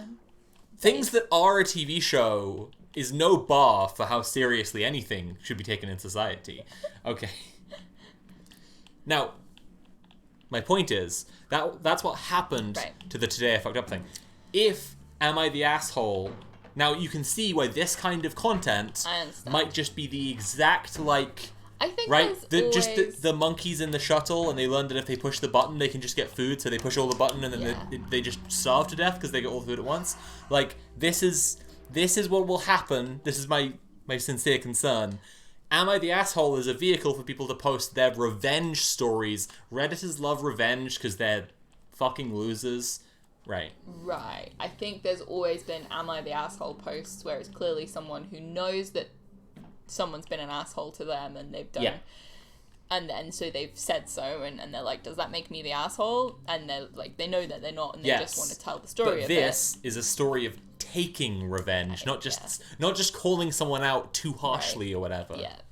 Anyway. Yeah. I think there's always been a few of these, but I do agree that if there's too many... Today I fucked up by dropping my monster condoms for my Magnum dong. in front of my mother-in-law. Okay. Okay, let me read the post, because it is an entertaining post. I just wanted to share that concern, because Redditors, now watch me take a good thing and fuck it up. I appreciate your concern. Okay. And as Nightbot says, if you like our streams, please share the channel wherever you can, wherever you like, and if you can, subscribe as well. Okay. Did I take my MILF pill earlier? I didn't, did I? Yeah, no, it'll be on the table. Fucking piss. Everyone, I'm gonna go take my MILF pill before I read this post. I've been abandoned. I've just been abandoned right now. Someone tell me a funny story. Like you're gonna read the chat. Like I can do two things at once. Like you can read.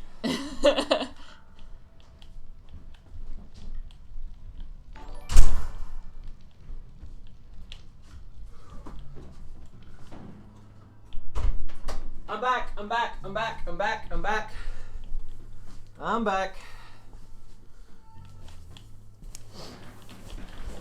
Okay. I've taken my MILF pill. I'm going to read this post. It's okay if you don't want to keep playing fully and you need to eat your dinner because you haven't had much for your dinner. I'm not giving up.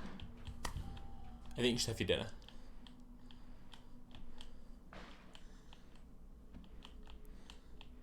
I'll enjoy it more after. You're just going to wait until after the stream? Yeah. I think that's a bad situation. Also, you should read me some posts after this. So you should eat some now. Oh, jeez. You're just bitter because I want to name our baby Boris. Yep, that's it. Okay. I had this church group who would come in every Saturday for Bible study at my coffee shop, and they always treated my staff like crap. They also leave fake scripture money in the tip jar, which normally isn't an issue because we throw it away, but they gave one of those to my staff, who is in serious financial straits after leaving a bad marriage with her child, and it made my employee cry. I'm a protective manager, and I don't let customers mess with my people. Anyway, I bought a 300 pack of fake scripture $100 bills and started going to their church and leaving the fake money in their offering/tithing plate. I never stayed for the whole service, sitting in the back by the door and leaving quietly during the singing. I did this for several weeks, attending every one of their services, Sunday morning, Sunday evening, Wednesday night, and leaving fake money. After several weeks, the pastor addressed this during the service and asked that whoever was doing it stop because it is rude and makes a mockery of the intention of offering and tithing. Irony aside, I was getting a little bored, and I do have better things I'd like to be doing. So I left one final fake bill with "Stop leaving these in our tip jar" and left. The group had been inviting me and my staff to attend their church for some time, and I'm sure it didn't take them long to figure out I might be behind it, especially when I left rather publicly after the pastor spoke on the subject and never returned. The group leader came in on Monday following my last service and asked me point blank if I was responsible. Obviously, I said yes. I don't see a problem with what I did, since they consider their scripture worth more than legal tender. Anyway, the group leader gave me a very nasty lecture, called me some very nasty names and insults, and told me they'd never come to my business again. Fine with me. So like I said, it's a very entertaining post, but very entertaining. It's also a Reddit revenge story. Those guys are obviously hypocritical assholes. Yeah. I would suggest that an even better solution would be to burn pay your staff. Yes. Yeah. Would be to in No, fact. I mean, and this is the manager, right? But the so thing they is, probably don't have any choice in over it, in America, where there's They a should tipping still be culture, tipping them, yeah, absolutely. where there's a tipping culture around, it's harder for businesses to pay their staff yeah, because right. the prices elsewhere will be lower because the tip is assumed. Right. Right, So but people if that still person's feel going like to pay their it's- staff more, they have to charge more on their stuff, and then they'll lose business. The solution is that Congress should pass a minimum wage hike to $25 an hour. That's the big solution. Like, But the tip is still a presumed cost of eating out, so it wouldn't necessarily be that much harm. What it maintains is leverage over staff to say you give good service or you I agree generally. like I don't. yeah We agree. Well, fucking. pay staff. Fuck. Come on. What? Jess has posted some sexy Grinches. Oh Some sexy lady Grinches with big boobs my goodness. in my Discord. Thanks, Jess. Huh. It's very common among women. That's what she's saying. Mm-hmm. Yep. Yep. Yeah. Mm-hmm. Yeah. Mm-hmm. Thousands. She posted this Thousands cartoon from and said, "Would let her ravage me." And there's the Grinch. There you go. Well, just wanted everyone to know about that. There we go. Now we know. There we go.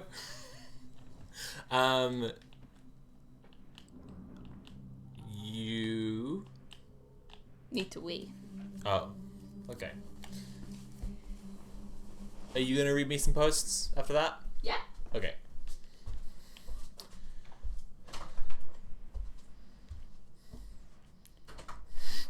Good idea. Now people know to go check it out. Speaking of people checking stuff out, Jess is editing a video at the moment. Rolling with Rainbows episode 1, and that's the first video of our new series together. It's about inclusive tabletop role-playing. It's gonna be good.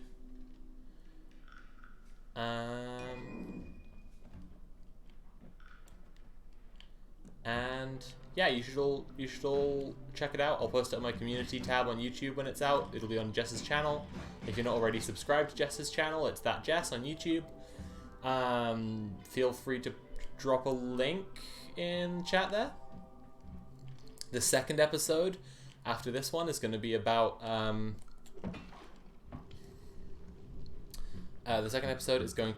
altering tabletop systems to accommodate when you feel like they're not quite right. Episode 2, Fight the System. How do I get the fire to go out? I just don't... God damn it. Stop burning me! Ugh.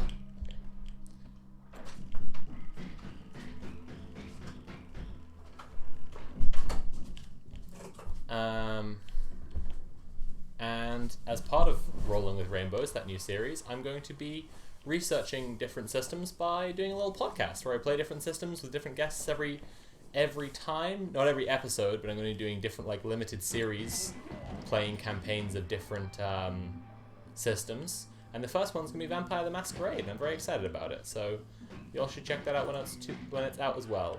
You can find all this stuff, everything I do, is connected together at patreon.com/CurioVids. $2 plus patrons, for example, will get early access to my videos when they're out, like the one I'm currently editing, Monster Man Episode 2.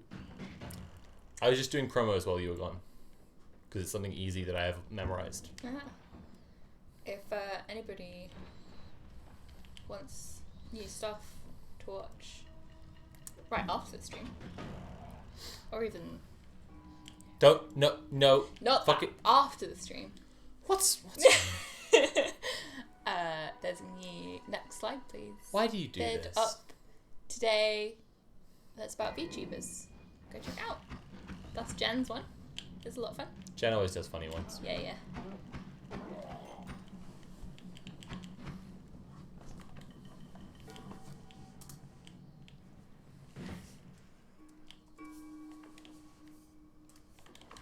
Oh no, I went an acid. If someone was supporting you on Patreon, couldn't they also read the script for episode 2 of Monster Men right now? If they wanted to, they would have to be a $3 plus patron to read that script right now. But they could, hypothetically, if they wanted. Good point. Thank you, Lorcan.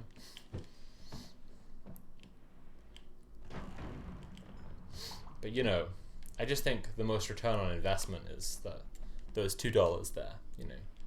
Because, you know, reading, it's hard work. Who wants it, you know? But if you want to be in a cool community, you could join the Patreon Discord for $5. And if you just want to support me with loads of money, you can just give me loads of money. There's more tiers than that, but they're really just there to give me loads of money.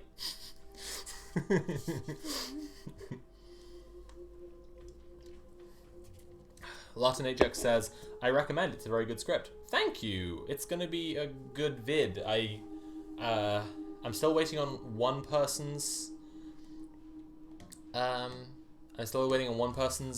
voice lines back, but I have everything else, and it's very fun so far. I've got a lot of nice like little green screen bits and stuff. And actually, just the intro is really good. I'm really happy with how just like the first few shots have just come out really, really, really nicely. Natalie knows what I mean, but she isn't listening. Yeah, that's super cool. I was listening, but also looking for posts multitasking. Okay. Yeah, just the first few shots where I like sort of establishing shots of the set, and then I come in, and I've got some good music and stuff. I don't know, it just works really well. I'm excited. And it's just a nice piece of editing that like editing nerds kind of get excited for, but it's not really something that people generally are gonna give a fuck about. I'm hyped I did a cool edit, but no one else has to care. Speaking of which, I've seen the stuff that Jess has been making, the graphics and stuff for Rolling with Rainbows, and that video is that series generally, because they're reusable graphics, but like it's gonna look fucking awesome, and you should all be very excited, I think.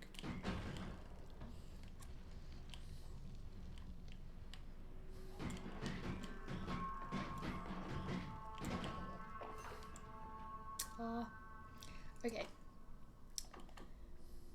My 25M girlfriend, 24F, of 6 months, read my journal and got mad at me. Oh no, is he keeping a vampire diary? That would throw a spanner in the works, yeah. That's messed up. This girl and I have been dating for 6 months. I'm an insecure guy, and I vent a lot in my journal. We got into an argument a month or so ago, and I wrote about questioning our relationship, my love for her, etc. I didn't feel the same way the following day, but I always leave my journal entries untouched. I think it's important to remember the bad days. My girlfriend stayed at my house while I was picking up my dad at the airport, because I had to be there at 7 a.m. and it's a 3-hour drive. By the time I got home, it was almost 2 p.m. because we stopped and ate. I keep my journal in plain sight in my room, usually on my nightstand. I trust her, and I've actually read some entries from it to her, but I completely forgot I wrote that bad one, and she read it. She didn't openly say she read it, but when I got home, she was very upset. I didn't know why until she started bringing up issues that I had mentioned in my angry journal entry. I figured about halfway through our conversation that she had read it, but never brought it up. I just told her that I do love her, and that if I ever said anything to make her question that, I'm sorry. Now I'm worried that the damage is done. I don't want her to think I'm lying when I tell her I love her. We were on good terms last night before we went to bed, but now I'm worried that she is going to second guess my love in the future. TLDR, I wrote an angry journal entry, my girlfriend read it and got upset, and now I'm worried it's going to taint our relationship. Oh. That's a sad That's one. rubbish. Obviously she shouldn't read his journal, but also if it's right there and he's read to her from it, before, like, Yeah. you'd understand why she wouldn't think it would be such a bad thing to do, potentially. I mean, just tell your GF that, you know, you record the bad days, you know. Just doesn't have to be that big a deal. you Yeah. know. Every thought doesn't have to be lasting and impactful. Yeah. Yeah. Yeah. Yeah.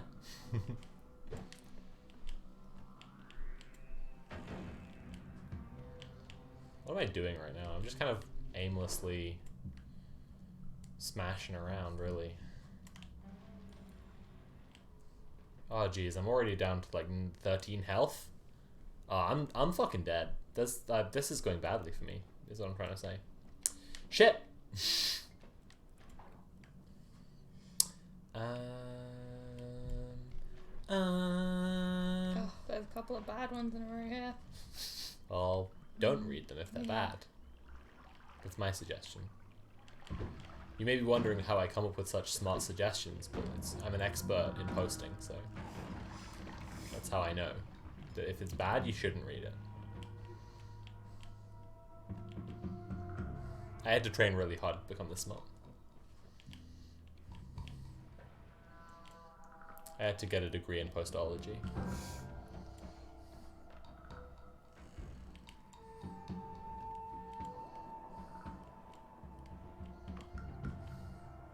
Kind of just free falling through most of this right now. It's kind of fun. Oh, I now see how come you got to the lava so quickly, because you just free fell as well. Okay. Did you get the ones I put on Discord? In filth posting? My laptop's died. Bruh, Yeah. what the hell? Sorry. Can read off your phone. Yeah. Yeah.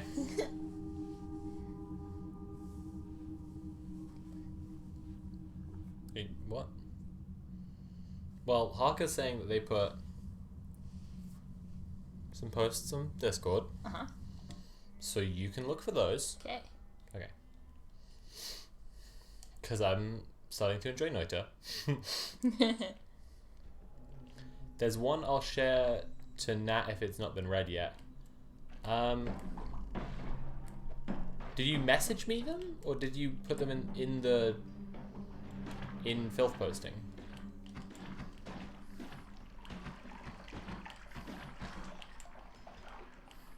One from...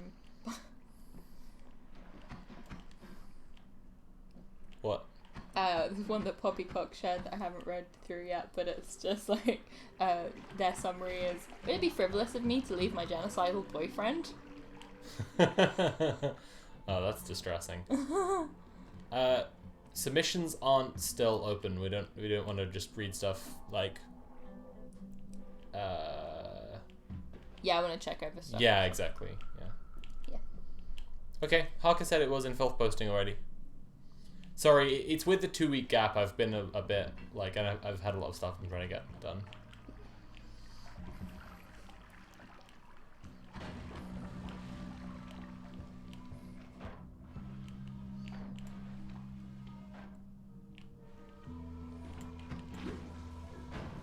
What the fuck's going on?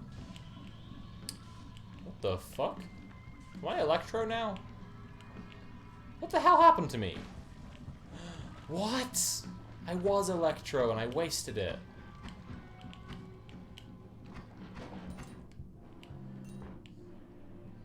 You live long enough to see yourself become the Spider-Man villain, and then you waste it.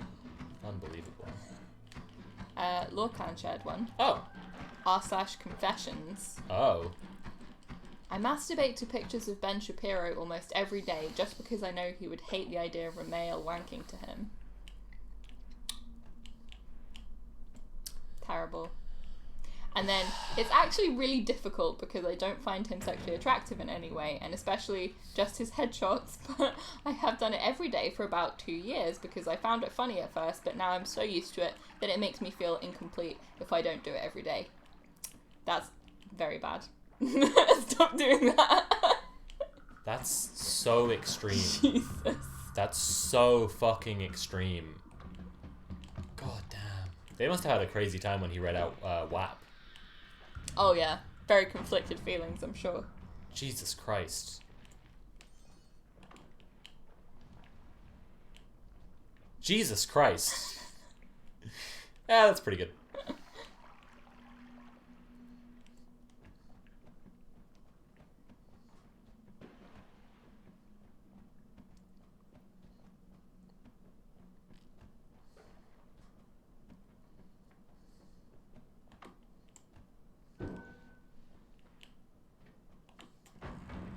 Okay, here's a teenager's one. Uh-huh. Am I the asshole for getting a classmate kicked out of class for accusing me of mansplaining? Terrified of the idea of teenagers using the word mansplaining to talk to like boys in their class. Yeah, that's extremely terrible and I hate it. Let's find out if there was mansplaining involved. Boysplaining. Okay. Please excuse the bad formatting and grammar. I'm in my senior year of high school and we had a chemistry lab class yesterday. We had to do salt analysis. They gave us different salts and we have to figure out what salt it is by adding chemicals, heating, etc. We have to do it in pairs where one notes down the procedure/steps and the other one does the actual experiment. Stop sitting on my legs. Ah, jeez. Okay. I was doing the experiment while my partner was noting it down. I noticed that she wrote dilute hydrochloric instead of dilute H2SO4, so like sulfuric acid, right? I told her what she wrote was wrong and asked her to correct it. Out of nowhere, she told me to stop mansplaining and to stop being condescending. Oh, Christ. Oh, Christ, that's too much. Oh, no. Oh, Christ. Oh, nuts. Jesus.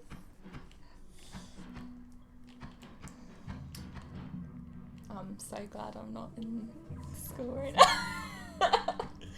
Oh, Jesus Christ. That's terrible.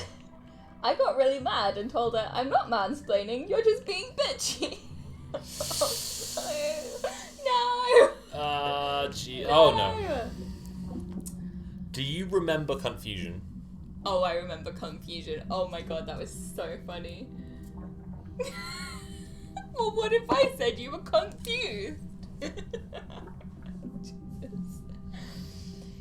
She then started to yell. Our lab in charge came and asked why she was yelling, and I told her what happened. Our teacher decided that my partner was in the wrong and suspended her for the rest of the class. It doesn't sound like she deserved suspension. I'm confused right now. They should have just been separated and put with different partners. Yeah. After our class, she and a bunch of her friends called me an asshole for what I did and that I was a sexist pig. Oh my god, I'm so glad I'm not in high school right now. Oh my god, that's awful. Jesus, can you even fucking conceive how awful these kids are right now? I'm sure I was so patronizing to everyone as a teenager. Like, teenagers are really dumb. Christ. No good. I think I might be the asshole for getting her kicked out of the class and calling her bitchy. So, was I the asshole or not? Yeah, you shouldn't call someone bitchy. That part's just like, take that one to the bank. Right. But I do feel like... That's a pretty easy one. Just don't call people bitchy. In terms of, like, the sort of escalation and, like, heat and No. upset, We definitely agree on all of that stuff. That's fine. Yeah. There's just... Also, and you didn't ask for her to get kicked I out. especially particularly just think bitch is not a word that people should use. Oh, yeah, of course, yeah. Ever. And, like, compared to the degree to which it's commonplace, I think it's just Shouldn't be, like, calling girls in your class a bitch or bitchy or whatever. It's not okay. Yeah. Yeah. Yeah. That one was from Harker. Thank you very much. That was a great one. Ah, cripes. What a time that was. Oofa doofa.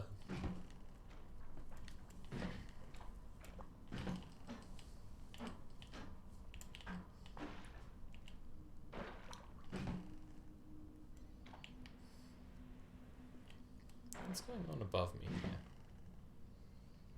Am I actually getting anywhere, or is this just... No, that's just rock up there. I'm just wasting my time. Wasting everybody's time. Oh, Jesus Christ.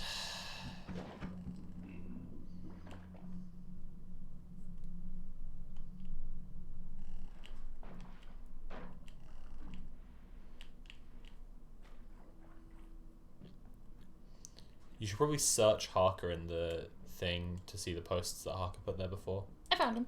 Okay, cool. Sorry for them explaining to you though.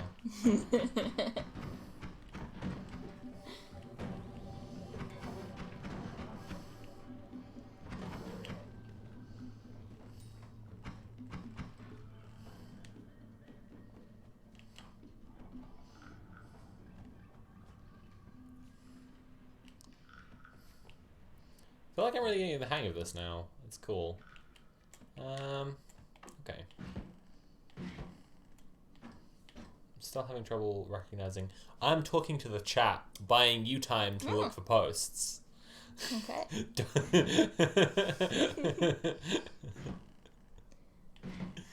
As a chef, I love food, and I noticed the weight creeping. This is a Huel advert. I just thought it was funny that there's these like native advertising thing. Right, they're trying to pretend it's a post, but it's not a post. Yeah. Disgusting. They're appropriating my culture. It's got a little promoted next to it. That's sick. That's absolute sicko shit. Yeah.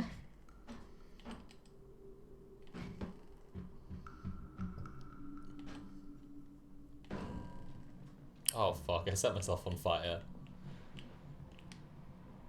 OMG milf-splaining. Yeah, I'm sorry for milf-splaining to you then. I'm sorry about when I was milf-splaining to you before. I recognize my MILF privilege now, and I shouldn't MILF-splain to you. There's an unfair power dynamic there, where you have a, you know, obviously, you have a huge MILF kink. I'm a MILF, so, you know, okay. This is not fair. My M23, Friends with Benefits, F25, sleepwalks, and it's freaking me out. Any advice? I just found out that my Friends with Benefits sleepwalks, she never mentioned it or anything, and we usually don't sleep when we spend the night together.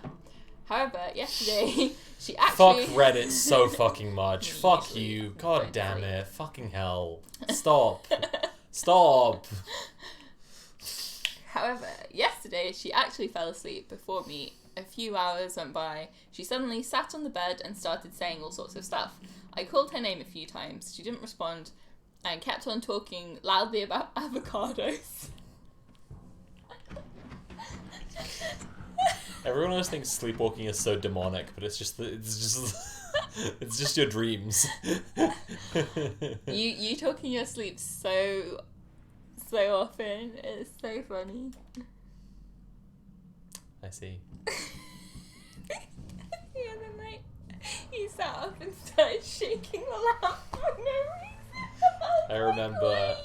I remember. That was one of those weird things where, like, the amount that you're, like, conscious in a dream is, like, every second is real, and then, like, the moment it's out of your head, it's gone. Yeah. So what's really funny about, like, sleepwalking or doing anything in your sleep is that you can remember it if you wake up while you're doing it. Yeah. So that's what happened for me, like, I was in the reality of the dream, started shaking this lamp, attacking the lamp, and it was, like, for a reason, but then I, like, re-rationalized it when I realized I was awake. Yeah, I was And like, I thought it was what like are you a fun doing? And game. you're like, you know what I'm doing. I was like, no, I don't. What are you doing? Why are you shaking the lamp? And you're like, come on, you know what I'm doing. Yeah, I thought we were playing a game. So I thought we were playing a game where we shake the lamp.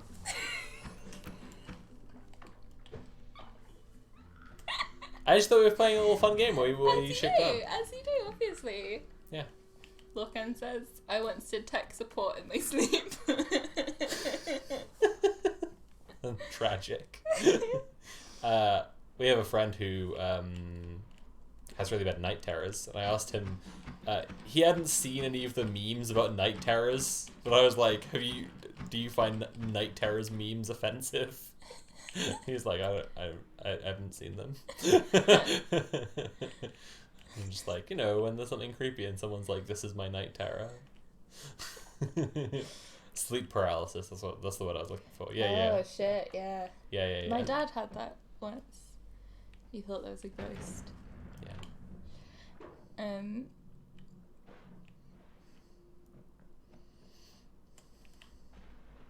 I called her talking loudly about avocados. She doesn't really like them. Oh. It sounds funny, I know, but she stood up. That doesn't sound funny, that sounds wrong to me. Not liking avocados.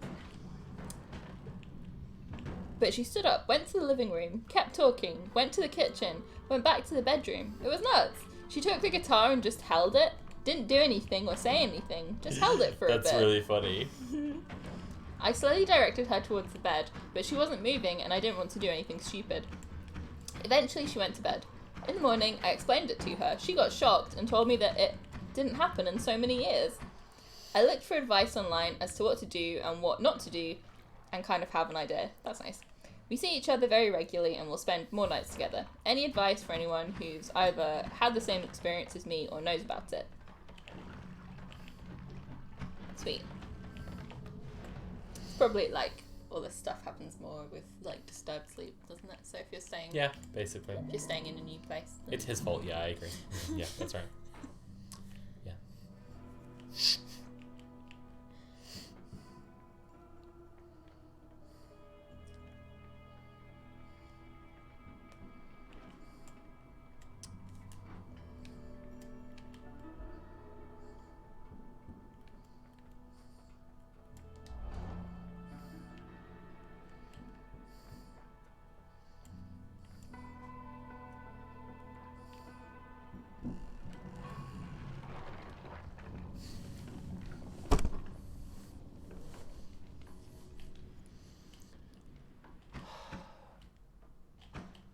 The game where you shake the lamp. It's just...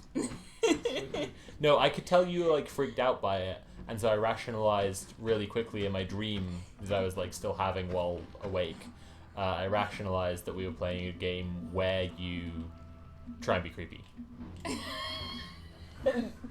Where you try and be spooky. Yeah. You're like, I'm being spooky on purpose. It's a game. I'm shaking the lamp. I didn't say that while I was shaking the lamp. I know. But you said afterwards that you thought we were playing a game where he said, we "Give were me spooky something on purpose." spooky." He said, "Give me something spooky." It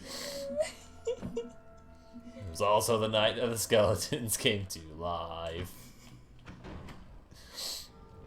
Yeah, and so that's why I was like, you know what we're doing.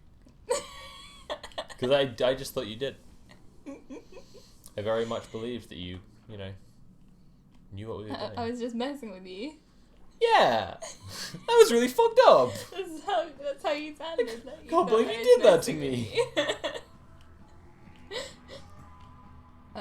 Something's wrong here. This one says, Mother, F20 isn't letting me, F20, grow up. Aww. Mother's the same age as them.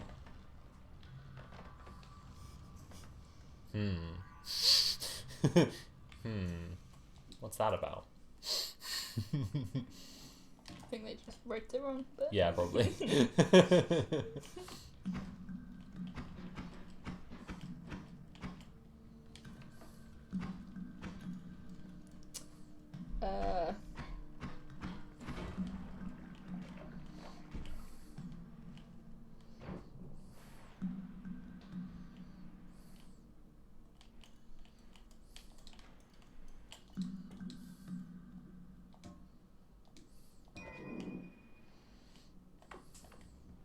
What does this magic wand do? It's big. What the fuck? What the fuck? Horrible Lovecraft things are chasing me. Ooh. Funky. No, they're horrible. Funky.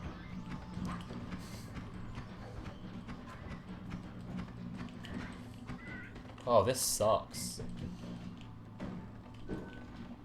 Oh, Christ. Oh my god.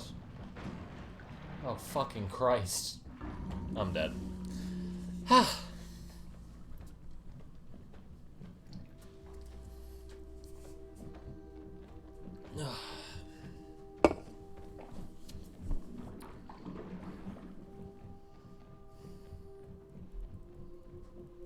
Shall I look for posts? If you wanna. You're just being very slow. There's just a few, you know, not high quality looking ones. Okay. You play the game, or eat dinner. I'll play it. Oh my god.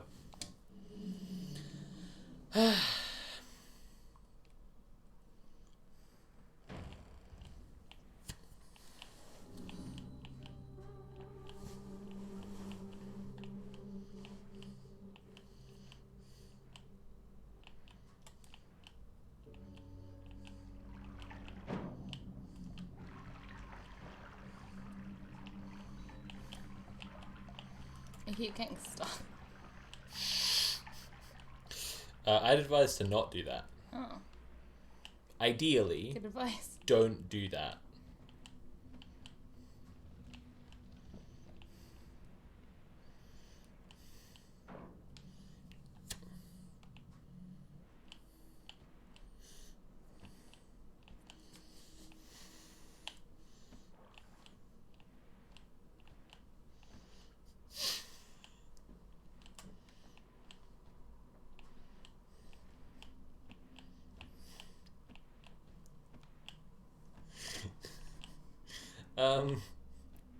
My 35F husband 30M has a homemade porn video with his ex-wife 26F. He won't delete it, saying, "I'm not ready for it to be gone forever. I don't know what to do." Leave it alone. Like title says, husband has a porn video made with his ex-wife. I found it accidentally and he promised he would delete it off the hard drive, which he did. This past weekend I found a thumb drive under his nightstand and plugged it in. Under his And nightstand? it only contained copies of the videos. Oh, jeez. I confronted him and he said he was very sorry for lying to me, but there's lots of reasons he won't delete the videos. One, he misses being in that good of a shape. I think that's pretty legit. Two, his beloved brackets now dead cat is in one of the videos. Oh. And as far as he Is that knows, photos? it's the only video he has of her.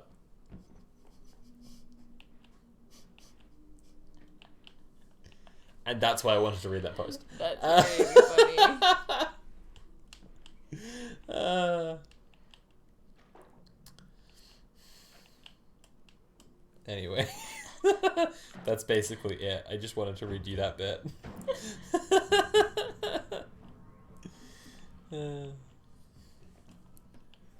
A lot going on here. Yeah, I agree.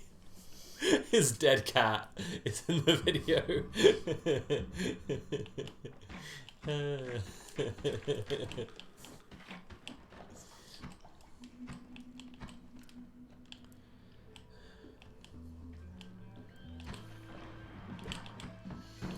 Am I the asshole for secretly having a key copied to blank?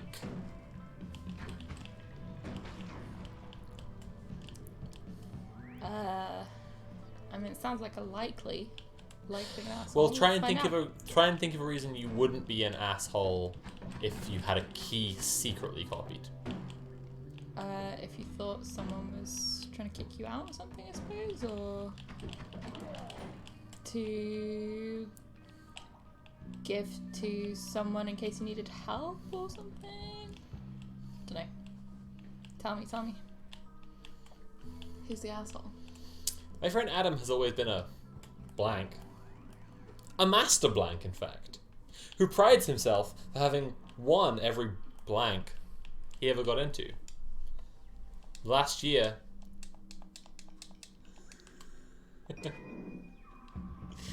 Okay. Am I the asshole for secretly having a key copied to get a friend pranked? No. My friend Adam has always been a prankster, a master prankster, in fact, who prides himself for having always won every prank war he ever got into. Okay. Okay.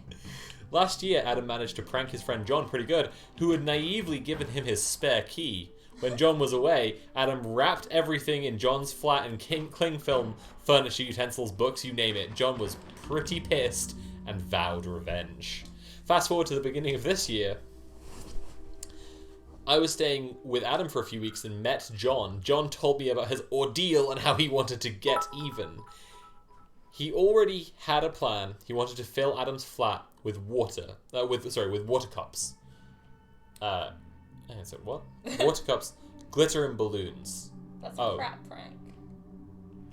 It's a lot of chaos, but I'm not sure it's like... That's just what they did in Vampire Diaries. Fill the hall with cups. Oh, Jesus Christ. There was this episode of Vampire Diaries where they're doing their, like, senior year pranks. Yeah, and she's like, I'm gonna go glue Alaric's desk shut. They've put, like, toilet paper in the pool. Yeah. But not just in the pool, but, like, they've thrown it over the rafters so that it's, like, up and down and into the pool. Yeah. The gym, they've just put loads and loads of cups. A good prank is just tons. Making someone loads of work. Yeah, like, that was the thing I was saying about it. I was just like, that's not a prank. That's not a prank where, like, students come in from a younger year and they're like, whoa, hilarious prank. That's a prank where custodial staff come in and just sigh. Because, like, oh, yeah, I've got to deal with this now. But what's really funny about the episode... No, there's two really funny things about the episode. One is Klaus compels two people, and he tells one of them to lift her foot off the floor and not let it down. And he tells the other one, if she puts her foot down, beat her to death. And you're like, prank! Well, I'm just like, that guy knows pranks! Now that's a prank! And then the other really funny thing was that Matt, Matt's got a dead sister called Vicky, and so there's graffiti in the bathroom that says R.I.P. Vicky, and he sees that, and then he gets a text from an unknown number saying, Matt, I can help you. And this is obviously Ghost and Sister Vicky. We, the audience, can see his ghost sister Vicky and know that she sent him the text and that she's the one who's, like, lured him to the pool and all sorts of shit like this. In reaction to getting this text and having seen the graffiti, he straps a fucking weight to his weight training belt. Obviously what I need to do. And sinks himself into the pool and, like, nearly drowns himself, and only, like, Bonnie resuscitating him saves his life. So that he can speak to Vicky. This is on prank night! Like, he... Text from an unknown number on prank night. He gets gotta throw myself in the pool. He gets a text from an unknown number on prank night that doesn't even say, hey, this is Vicky, I'm dead, I'm a ghost. It says, Matt, I can help you. And so he just jumps straight in the fucking pool. Like, we know what's going on. And he was luckily right about that. But it's prank night! The pool he jumps into is full of toilet paper! Because it's prank night! Anyway. So. Glitter balloons. All he needed to execute his plan was a key to Adam's place, and that's where he needed my help, asking me to get a copy of Adam's house keys. I was first a bit hesitant, but then remembered all the pranks Adam had successfully pulled on several of his friends. I have to admit, though, he'd never pranked me, but some of his siblings who were still holding a grudge. I also questioned Adam about his prank on John. I was surprised to hear that he thought John would never have the guts, wits, or creativity to get back at him. And his prank was messing his flat, like wrapping his stuff in cling film. Like, that's kind of funny, but it's not, it doesn't take any wit or creativity, really. No. It is more creativity than balloons and cups and glitter. I agree. And so just sad that the revenge prank is just worse than the original prank. That's really sad. Once, Rachel and I pranked her brother Nick by writing, "You've been our twat." It was a horrible histories joke on dozens of pieces of paper, folding them up small and hiding them all around his room in all of his things. And he was still finding them years later. That's a terrible prank. That was a great prank. It was hilarious. That's not a good prank. I'm gonna start pranking you now. I'm pretty sure he loved it. I'm gonna start pranking you now so you learn what good pranks are. That was a good prank. Because we used to run around yelling at each other all the time, like, "You've been our twat," because that was how he said he pranked people. That's how this historical prankster would prank people. He'd be like, he'd do a prank, and then he'd jump out and yell. The horrible histories version of him, anyway, would jump out and yell. Yeah, I got that it was "You've not been a our real. twat."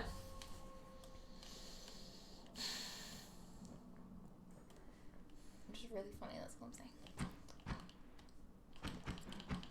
So OP was hesitant, went to the locksmith, told himself if the locksmith refuses, I won't bother. But the locksmith was fine to make a copy because why wouldn't they?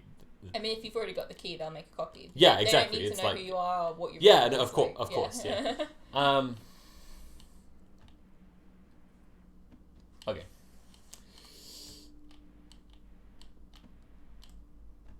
Okay. Today was the day and John pulled it off. He even set up a camera in Adam's living room to live stream his reaction to the prank. When I watched the stream, I was relieved to see Adam laughing into the camera, admitting that this was a good prank, well executed, and he thought it was funny. This guy is so sad. What's hard about now I'm thinking about it. What's hard about the idea of pranking you is that if we didn't live together and I filled your living space with like garbage, like balloons and shit, Yeah. you just wouldn't clean it up. Yeah. Ultimately, yeah, it would suck. ultimately, and if it's you did a prank probably like that when we did live together. You'd just have to put it away. it would be me. No, I mean even if we didn't live together, it would be me who would end up cleaning it up. This is terrible. I'm gonna have to entirely stick to the genre of prank where you get covered in some kind of slime. Oh, okay. That's Yeah. still too messy, surely. Yeah, I'm just gonna drop slime but I'm everywhere. not gonna wash you, you know. But I'll drop it everywhere. Harker says Nat is prank proof. Yeah, her severe depression makes her prank proof. Everyone, well, just like the 52 card pickup prank that my brothers would try and do sometimes. They're Yeah. Like, oh, you want to play 52 card pickup? And Yeah, I'm you like, throw a bunch of I cards. know what you mean by that, and if you throw 52 playing cards on the ground, you're just gonna have to pick it up. So what are you doing? Because I'm not picking up cards. Why would I do that? I'm not picking up your cards that you just threw. I'm just gonna walk away. Yeah. Like, that's nothing. And to be fair, even someone agreeing to it and they don't know what the game is. Yeah, they still shouldn't. They have still no wouldn't. responsibility to pick up Yeah. a pack of playing cards. Like, okay, you made a mess. Are you gonna clean that up now? Like, I have not agreed. You to just clean this leave. up. It's a terrible prank. Okay. Anyway.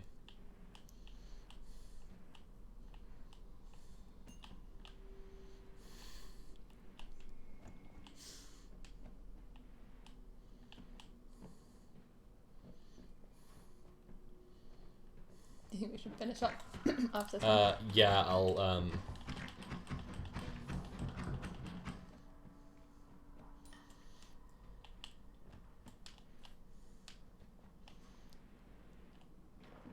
I'll find a good one just now. Cool. I'll find a good post real quick to wrap it up with. But I hope you all enjoyed the updates we had this week of two iconic posts, the Crow post and the Grinch post. And I hope you'll join us next week for more posts. And also on Wednesday for my vampire stream, where I stream Vampire the Masquerade Bloodlines and talk about vampires. Hell yeah. Also, I hope you'll check out patreon.com/CurioVids, where patrons can see my video early, because I'm going to get it done this weekend. So think about all those cool people who support me on Patreon, who are getting to see that video early, and you're not getting to? That's sad, bro. Okay.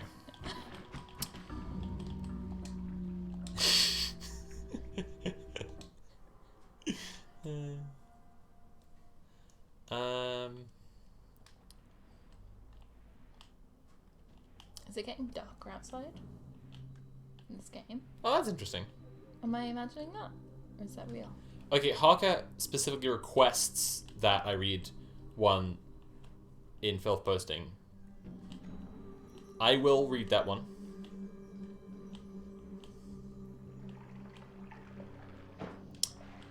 I will read that one, but I also just found a cool one where I was looking for one. So I'm going to read that one first, the one I found, and then I'll read Harker's one. And then that's it. Bro. I'm excited. And everyone's agreed. They're going to go support me on Patreon. Okay. Okay. Blah, blah, blah. This is the one I found. I-26M read a letter my girlfriend, 26F's ex-boyfriend, 26, guessing, M, wrote to her when they were in the process of breaking up. Ooh. And now I think I might be in love with him. With her ex-boyfriend? What? My girlfriend and I have been together for about 2.5 years. I am totally in love with her. She's the best partner I've ever had by a mile. We both had a few previous partners, but she had one relationship in particular that was especially long/significant. He was basically her high school sweetheart, and then they kept dating into college. I think they were together for around 4 years. Anyway, she was out of the house and was looking for something in her desk, and I very much intentionally found this letter her ex wrote her. I know these scenarios are all over the sub, but I'd like to make clear that while this kind of snooping is of course not great, I don't actually feel too guilty about it. My GF has often said that she likes being an open book, and she doesn't really mind if I go through her stuff. I feel the same way towards her. I told her about the letter as soon as she got home, and she was not upset at all. The only reason I feel a little guilty is because I obviously didn't have her ex's permission to read it. I've never really been much of a jealous type, and I was curious, so I read it. I didn't think too much harm could come from it. But, oh boy, this letter. Wow. Powerful letter. He wrote it to her when they were in the process of breaking up, a slow process of them both gradually realizing that things had run their course, and as she's told it anyway, and it is. I've never read anything so moving, so honest, that cuts so close to the heart of life, outside of like a James Baldwin novel or something. He speaks so eloquently about love and life and the search for meaning, about the two of them as people and their place in the world. I was gobsmacked. This probably sounds melodramatic, but I sort of feel like reading this letter has changed the way I feel about life. And now I feel caught in a very weird place. I feel like this letter is hanging over my entire relationship. This happened about a week ago. I told my GF I had read the letter, but I did not say anything about how much it affected me. I don't really feel jealous per se, but knowing that my girlfriend received this letter and still let the relationship slip away, it's kind of stunning to me. And as crazy as I feel saying this, it kind of makes me see her in a new light, just a little bit. Oh my god. But the bigger and much more confusing feeling I've been dealing with is, I think of that letter and I can't help but feel that that's what I want. The person who could make our shared lives into something so meaningful. I know very little about this guy and I've never met him, but he has honestly shaken my world a bit to know that a person like this exists. I love my girlfriend with all my heart, I really do, and I don't want that fact to get lost in the fray here. But I could never have imagined someone who spoke of love like this before. I really need some advice on how to handle this. I have no interest in compromising my relationship with my girlfriend in any way, but right now I'm having a lot of trouble conceiving of a way to move forward from this. It's kind of been consuming my thoughts. How can I regain the reins on my heart? Wow. Wow. There you go. That's intense. There you go. Now you know. They're just looking at their girlfriend like, how could you let him go? I think less of you now. Wow. It's a good post. It's a good post. Okay.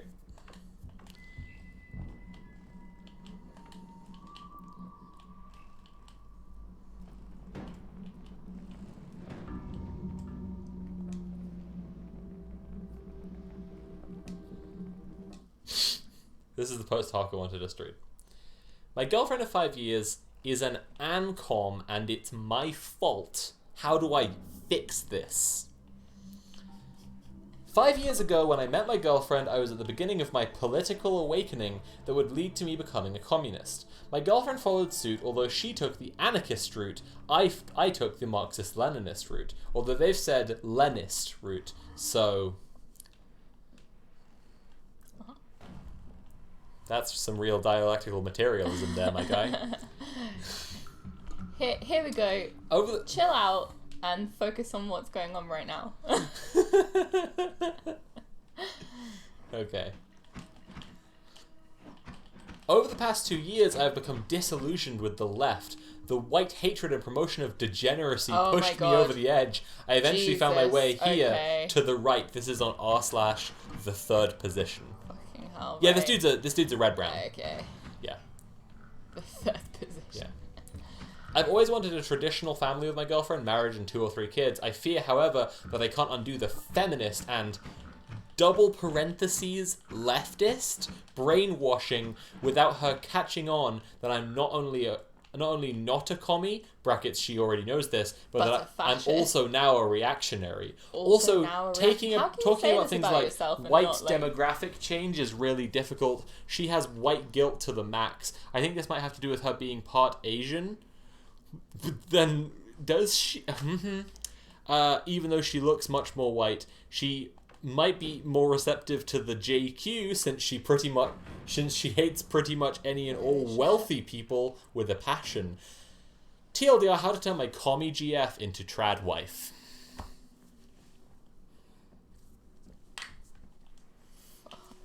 This person. Fucking hell. Midsommar. The Ancom GF should Midsommar this man. That's the only verdict. Jesus fucking Christ. Okay, well... That's grim. Yeah. That's really fucked. If you all enjoyed the post stream, we do it hopefully every Friday, and had a lot of fun. Let me go over here. What? If you all enjoyed the post stream, and I hope you did, remember you can subscribe, or you can pledge to me on Patreon. $2 plus patrons will see my videos early. I'm going to have a new video up on Patreon before the end of the weekend, and I'm very excited about it. It's actually a very good video. I'm very, very happy with it. I'm very excited. And, yeah, check out Next Slide, please, on YouTube. They have a new video out today. It's Natalie and 2 other lovely people doing PowerPoints towards each other. And, doing slideshows at each other. Yeah, yelling slides at one another. And they're very good, and the new one is about VTubers. Okay. And I am about to start a new series with Jess, who's also editing a video, hopefully out before the end of the weekend, which is the first episode of this new series, Rolling with Rainbows, which is about inclusive tabletop role-playing, and I'm going to be starting a tabletop podcast related to that fairly soon. All of that and more available at patreon.com/CurioVids. Check it out, and I'll hopefully see you all next week for Vampire the Masquerade Bloodlines and more posts. Good night, everyone. Bye.